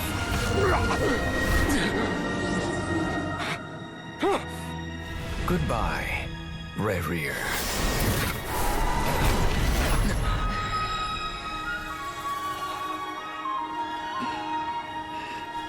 We won.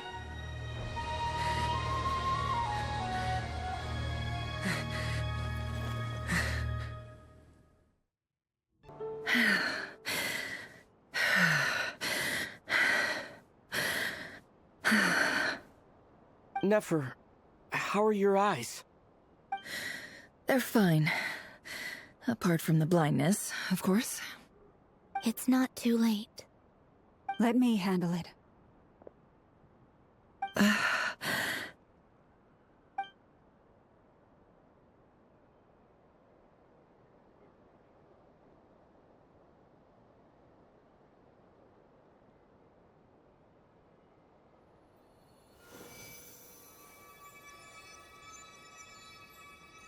Miss Nefer, it's not like you to lose your composure.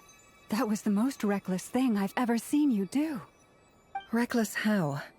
The situation was critical. Our lives were at stake. We had to do something. Even so. Okay. I guess you're right. Under the circumstances, it was a wise decision. You traded your eyes for an incredible victory. In business terms, I suppose that's a huge return on investment. I'd be hard-pressed to argue otherwise. Still, I don't like this outcome, and I don't want you to lose your sight for good. People suffer when they make sacrifices they shouldn't have to make, whether that means faith, strength, or in this case, your ability to even see. I had hoped you could win without sacrificing so much as a single hair on your head. Thank you. Really. All done. Don't try and open your eyes just yet. We'll see how you're doing in a couple of days. Until then, please follow your recovery plan to the letter. I'll send full details through Yehoda. For now, just get yourself home, relax, and rest. My dear friends, we have fought bravely and achieved a spectacular victory. A dark cloud has been lifted from the skies of Nodcry. All in this land will be grateful for what you have done. The moon will remember this day. Thank you both.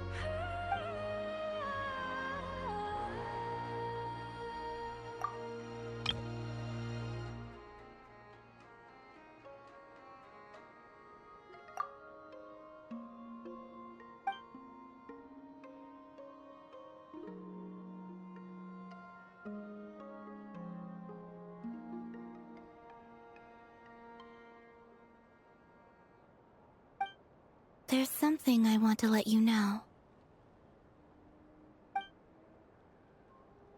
What is it? When Durin connected everyone's minds so I could access their powers, I also felt everything they felt. And since Nefer's eyes were injured, my eyes are hurting now too.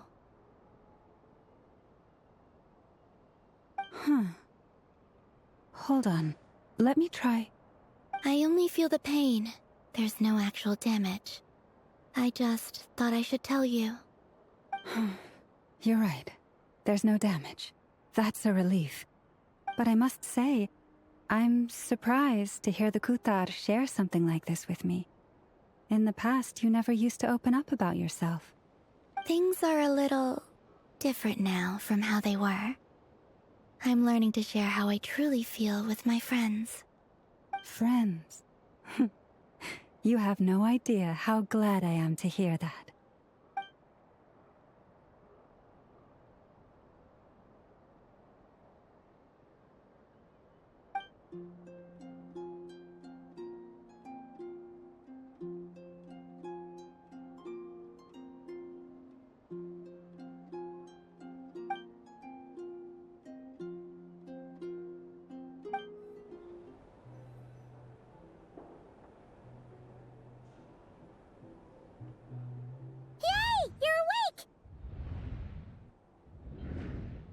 How are you feeling? Any aches and pains? Did you sleep well? I'm doing all right, Paimon. No need to worry about me. Phew! Well, that's good. Paimon's been sitting on the edge of the bed worrying about you for ages. You slept a whole day and night. Poor Paimon had to eat all by her lonesome. Glad to hear you didn't starve. How was the food? Well, it wasn't the same without you there to share it. Honestly, Paimon just can't relax when you're not your usual self. She couldn't enjoy the food and settle down to sleep. Well, I'm back to normal now. Oh yeah, and Albedo swung by earlier. He said to tell you to head to the tavern when you woke up. Varka and the others are organizing a victory feast and they want to celebrate with you. He also dropped off some medical supplies, but you seem fit as a fiddle, so guess you won't be needing those. If you're feeling up to it, let's head over now. Wouldn't want to keep them waiting.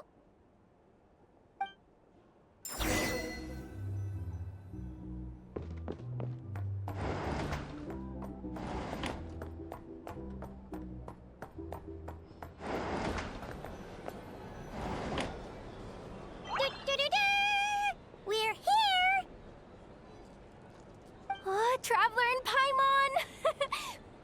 Perfect timing! We were literally just saying how there's no way we're holding this victory feast without you any longer, and we would have postponed it till tomorrow. How are you feeling today? Much better. Thanks. Don't worry about me.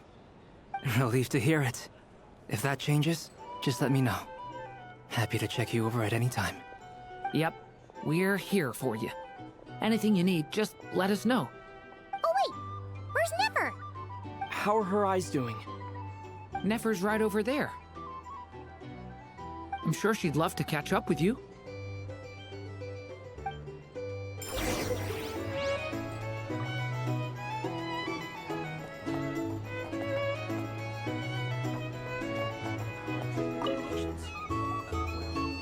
I thought of 1,000 ways to congratulate you, but now you're here, words are failing me. The honorary knight stuns them speechless once again. Well said. The honorary knight showed us all how it's done. The other knights told me that Mondstadt was the first stop on your journey. All of us are truly delighted to count you as our friend. I'd like to thank you for supporting the Knights of Favonius, and also for helping us save Nodcry. Nonsense! Of course I'm gonna mention it. This is more than just business. It's a relationship. And there can be no relationship without showing gratitude where it's due. Hey there! Looking for a drink or two? Or perhaps a room for the night? Hello, you. Recovered from the battle? Come on, what do you mean? Of course I'm gonna ask. I care about my friend's well-being. And we are friends, aren't we? Get yourself a drink. You've more than earned it.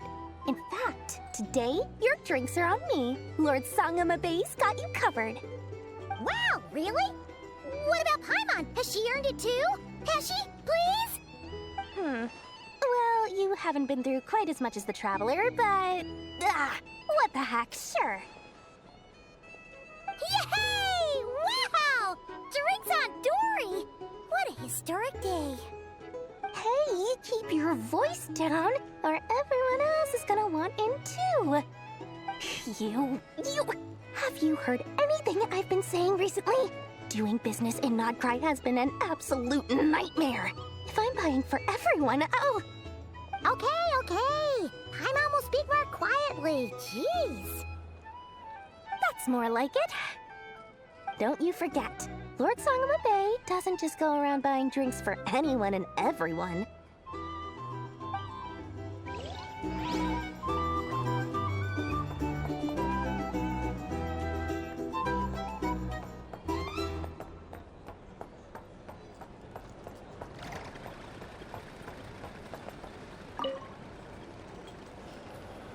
I see you've recovered? You bet. Snooze his way to a full recovery. Glad to hear it. A healthy body is paramount. Nothing else in life is possible without it. So take it slow. You can't afford an injury. Paimon too! You really saved the day when you swooped in to open that gateway. I came to accept that although Rerir was my friend in the past, here and now, he was an enemy that must be defeated. Though I will never fully understand what happened between us, I could not let this crisis deepen any further. We fought a very necessary battle, and you played your part admirably. Yeah! And if you ever need to talk, just remember, we're always here. I'll do that.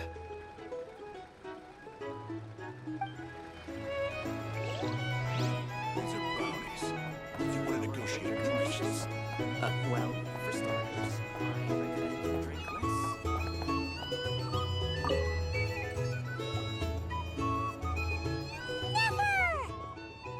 Traveler, Paimon, are you recovering well? Turns out that moon chanter has some real talent after all. My eyes were mostly recovered after just a couple days' rest. I can actually open them again now. Yeah, but you gotta be careful. Lauma says not to strain your eyes while they're still healing. Yes, thank you. I'm well aware. Yehoda, could I borrow you for a moment? I could do with an extra pair of hands. Oh, sure. Coming. Did you hear that? I gotta go help Lauma for a second. You guys chat among yourselves. I'll grab us some drinks on the way back. Paimon, you still like 'em sweet? You bet! Make it extra sweet, because Paimon's earned it! Sure thing!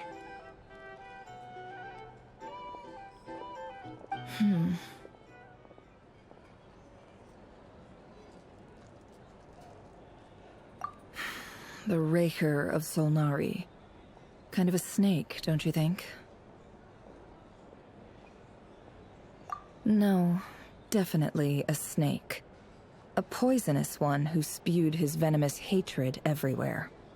Anyone who seeks revenge out of hatred for other people has become a snake. That's something my dad used to say. Perhaps. I'm sure it sounds like a very wise and open-hearted perspective to your ears. But me?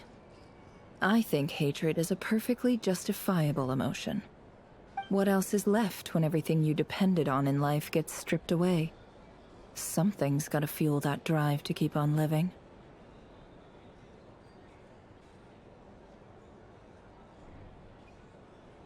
If you're worried about me, you can nip that in the bud. I'm not someone who gets stuck in the past. It's just... I suddenly feel like I was wrong to call my father a liar. He was just a fool. That's why the Academia turned their back on him, and why the other tribes ganged up on him. Oh, Father. How much better things could have been if you were a skilled liar.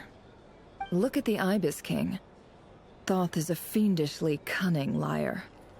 And yet, strangely, he feels more like a father to me than my real dad ever was. He's never brought it up, but I'd bet he feels the same way. Why else would he give me the power to perceive the truth, while at the same time training me in the art of deception?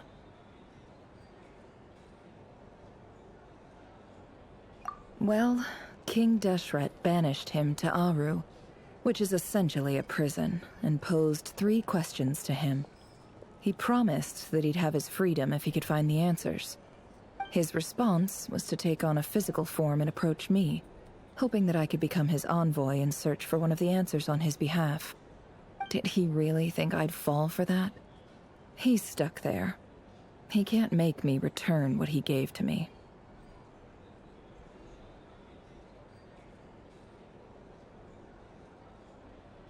So that's enough for you to decide he's nice, is it? He's a prisoner, and he was scared. So he decided to perform some good deeds to win people's approval. He lives in fear because he's a deceiver. How is Rerir any different? You can't work as a spy your whole life and expect a happy ending. It's preposterous.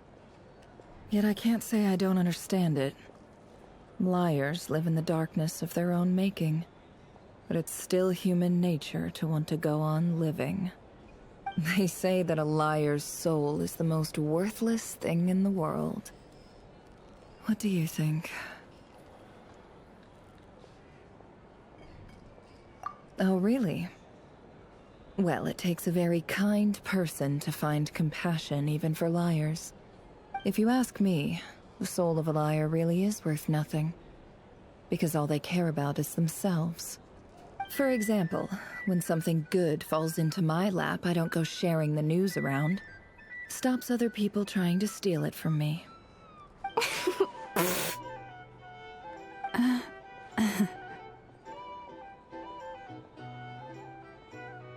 So be it. They have sharp ears. I can't keep anything from them. Wow, is that what it looks like?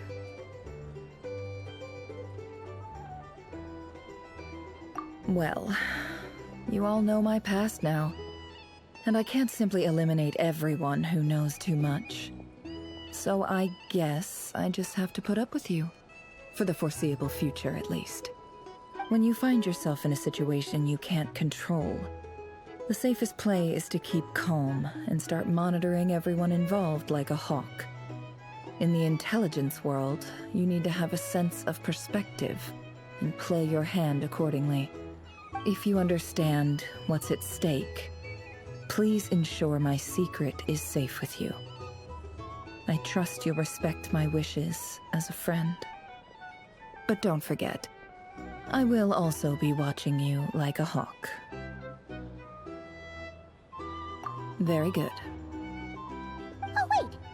Now that the panic's over and we've all calmed down, Paimon suddenly remembered something. After all that build-up, our mystery ally never showed up even once!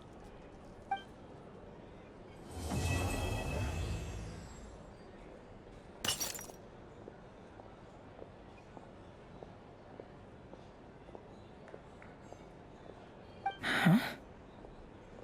Am I imagining things? So, that close colleague who stayed behind with you? What's he been up to recently? Don't know, don't care. I get more normal human interaction from hanging out with Bosco 2 than him. Although, now you mention it, he hasn't bothered me in a while. I wonder if... If he's disappeared without a trace, it's the biggest gift he ever gave to the world. But I somehow doubt that's what's going on. He won't lie low forever. So we'd better stay on guard.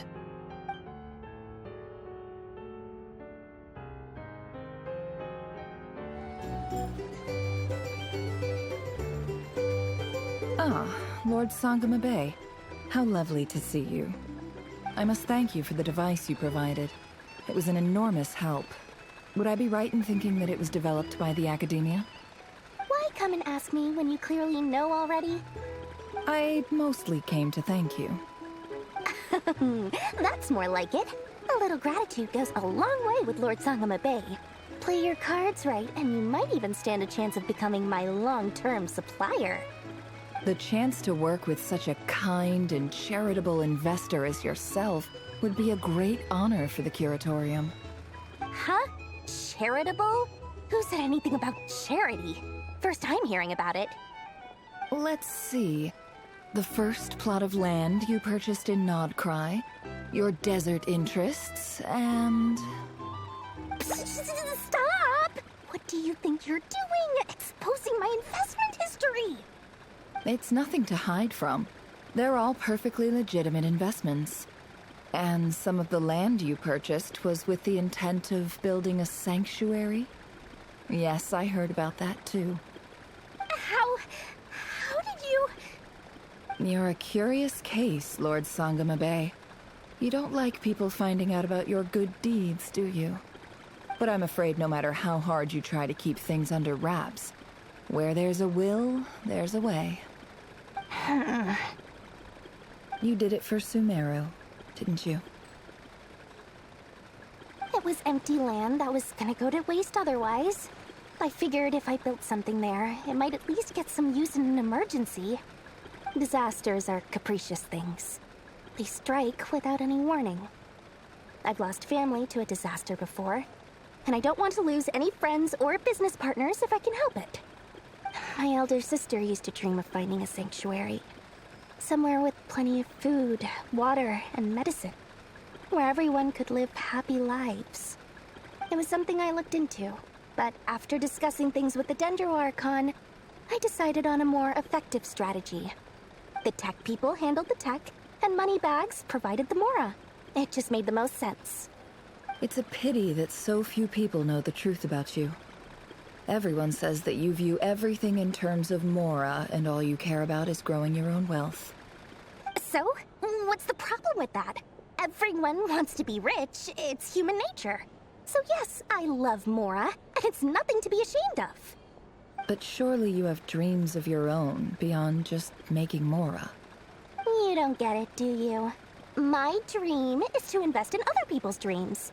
And, you know, make a nice little slice for myself along the way. Just thinking about it makes me happy. That sweet, sweet sound of Mora. Thank you.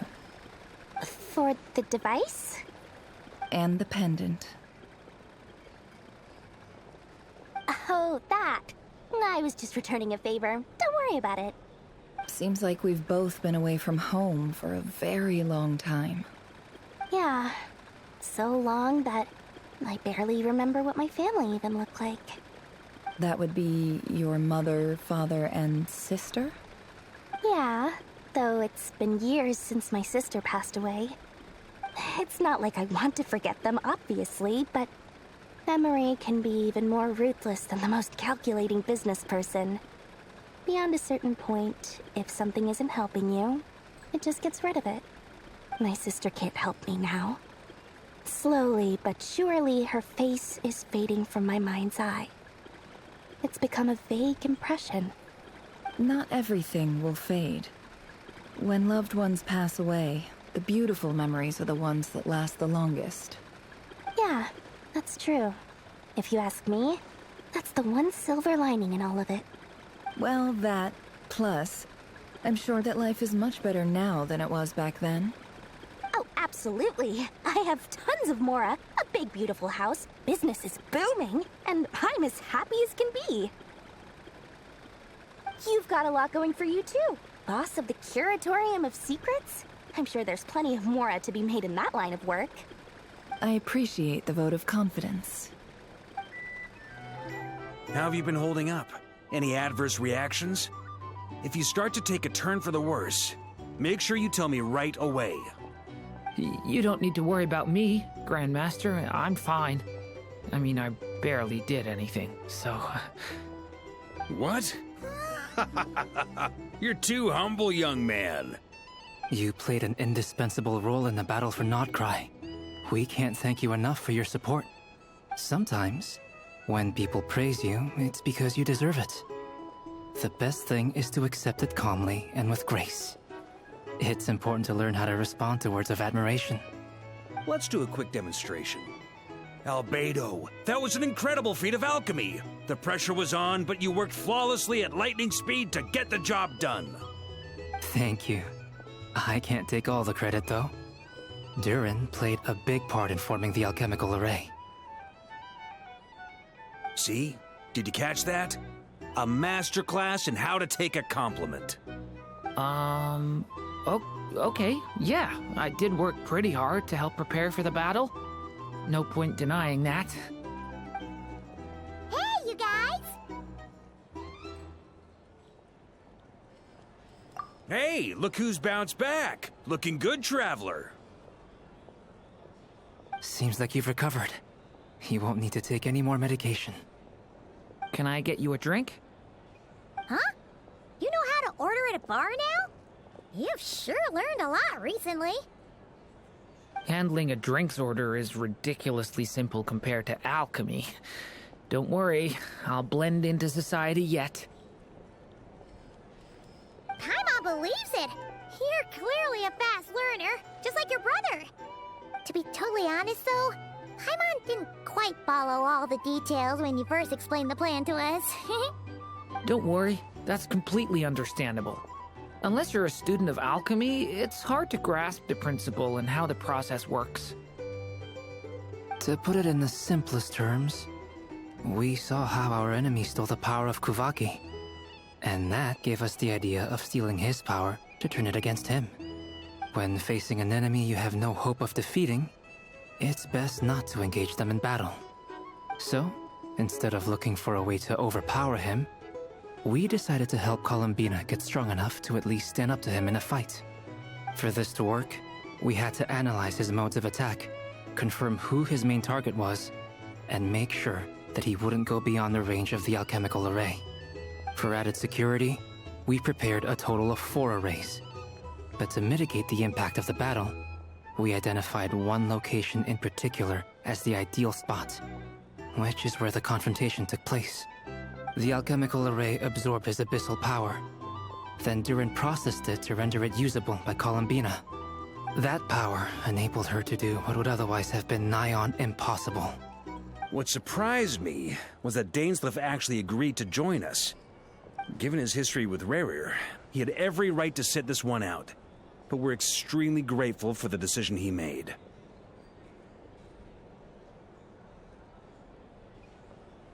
It must have been a painful choice to make. But I'm sure that making a decision was far better for him than staying in limbo. Absolutely.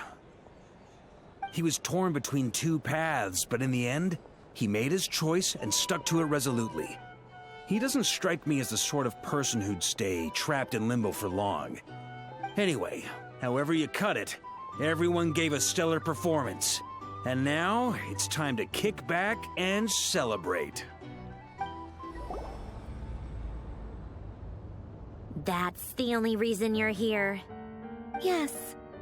I've thought a lot about it. And I've realized that you, me, and Arlecchino should be friends. I think this is very important. So I felt I had to come and tell you. Well, this is a new one. I'm so moved. I can't even hold my teacup. If that's all, you can leave now. Do you not want to be friends with me? Or is it that you prefer being co-workers? What is this, Columbina? Are you deliberately testing my patience threshold? Right now, my politeness module is active. But if you say another word, I swear I'll shut it down. If your politeness module was active, wouldn't you say the word please at some point? Polonia, please see Lady Columbina to the door. Will you still invite me to your next tea party? What? Yes, I think you will. Bye-bye, dear Sandrone.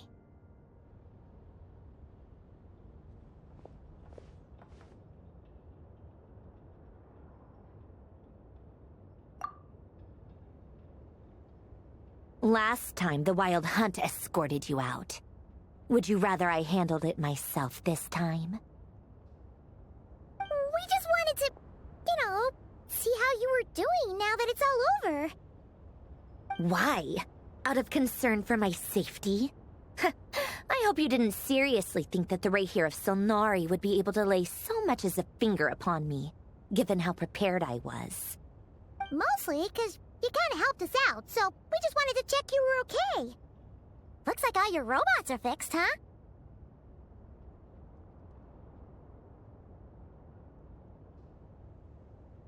Oh, don't you worry about that. Tea time is already a write-off. The visitor before you managed to kill my appetite. If you're in the mood for tea, go ahead and help yourself. Otherwise, it's going to waste. My coasters are still missing in action, though. Use this notebook instead. Whoa! Pretty hefty notebook. Look at all those calculations. You can ignore those. They're just dumb scribblings. I doodle and write in my free time. Sometimes I remember the distant dreamlike past. Sometimes I imagine the far-flung future.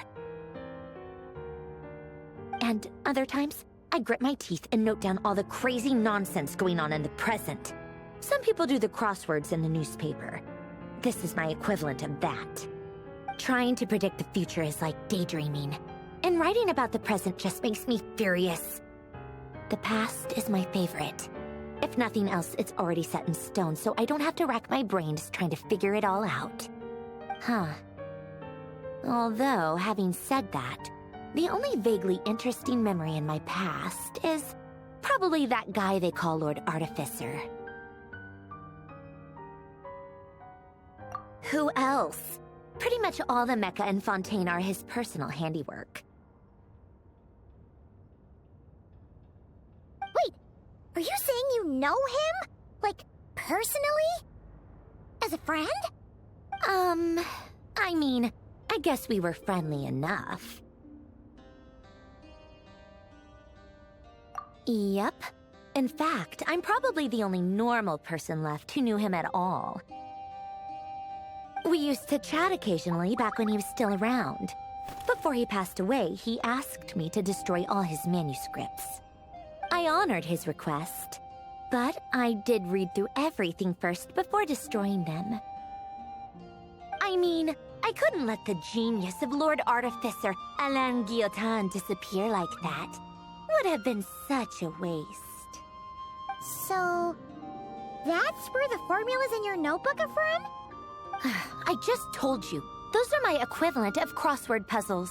They're just dumb formulas that I solve for fun when I'm bored. Alain's work was like epic poetry. The formulas in my notebook are just silly little riddles in comparison. Not that there's anything bad about them. I mean, at least, solving those riddles isn't going to hurt anyone. Except me, 'cause I lose a few brain cells in the process. Anyway, while we're on the topic, I might as well tell you about what happened to him and his friends. Alain Guillotin had two close buddies, Renee and Jacob. They spent their childhood years together in the Narzissenkreuz Institute.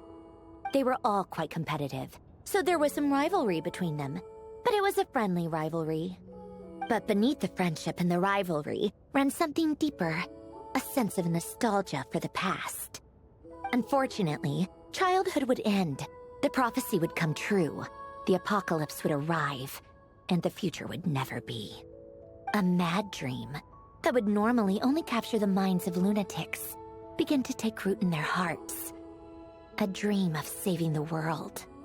And if Renee and Alain had been people of lesser wits, that dream would probably have ended up as something for them to joke about in their older years. But alas, they were some of the sharpest minds around. They nurtured that dream with the full power of their intellect, and it grew into something that ate away at their souls. The first of them to fall under its spell was Renee. Against Alain's wishes, he persisted in experimenting on a mutual friend of theirs to try and save their life. Alain did not approve and parted ways with Renee. It's complicated. Alain wanted to believe that Renee only did what he did for the sake of their friendship. But when he told me about what happened, I could tell he still had some suspicions about Renee's motives. Perhaps the seed that would grow into a nightmare had already sprouted in Renee's mind. Even then, the next time they met, Renee's soul had been completely engulfed by the dream of salvation. His futile attempt to change the tide of fate only resulted in a wave that swallowed up the world, even before the apocalypse came. And although that wave died down eventually, I hear that it just recently came back with a vengeance. As I understand, Renee wanted to live out his dream of salvation once more. But I'm told that the attempted resurgence finally died out for good. At long last, Renee awoke from his deluded dream. Though of course by then it was far too late. What do you think of Renee? Do you admire his transcendent genius? His view that any price was worth paying to achieve the lofty goal of saving the world? Or do you despise him? Dismiss him as an evil madman who wrought havoc on the lives of everyone around him as he pursued his delusional dream? Same difference, really. Just a matter of perspective.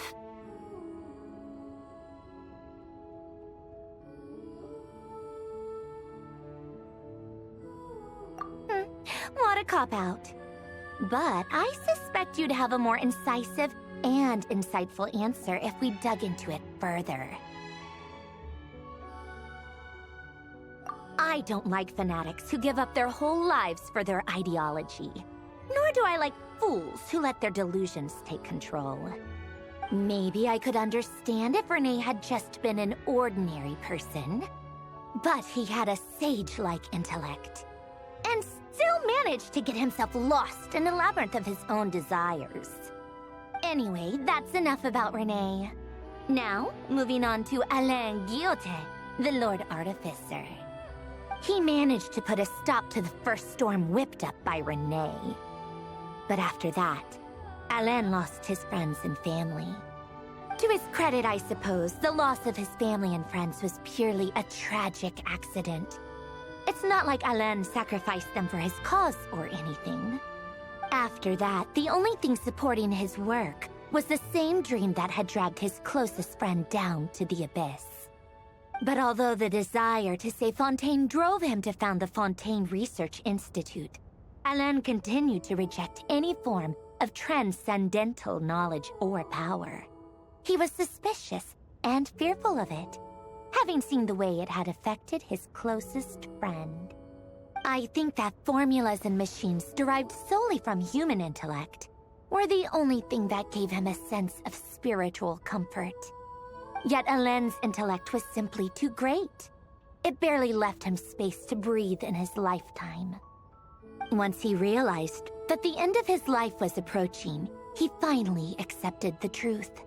The Nazissenkreuz Institute needed someone, and a human being, to see its story through to the end.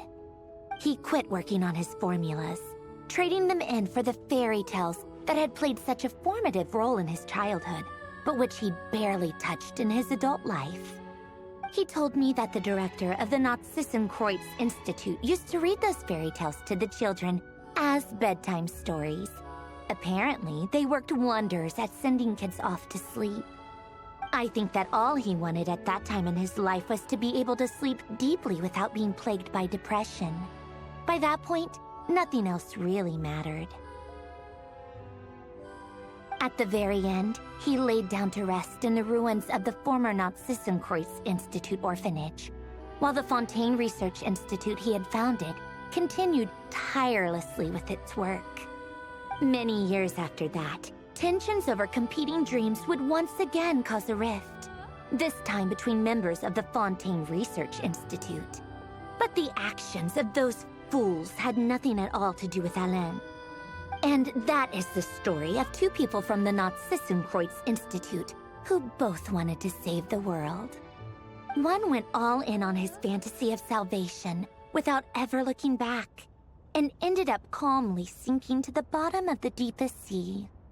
The other sought desperately to burn bright in his life, even though he wasn't sure where he was going. I do sometimes wonder, why is it that people like them have such grand hopes of saving the world? Even the grandest tree starts as a tiny seed. So perhaps, for each of them, their mission to save the world began with a very simple desire: to save themselves. They were young children with friends and family who mattered to them, desires to explore the meaning of life, ambitions to have a successful career. They didn't want to see all of that taken away in one fell swoop.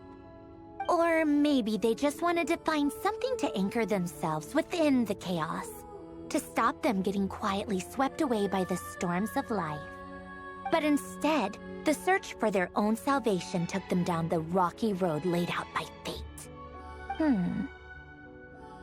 you think the desire to save oneself is enough of a justification to try and save the world?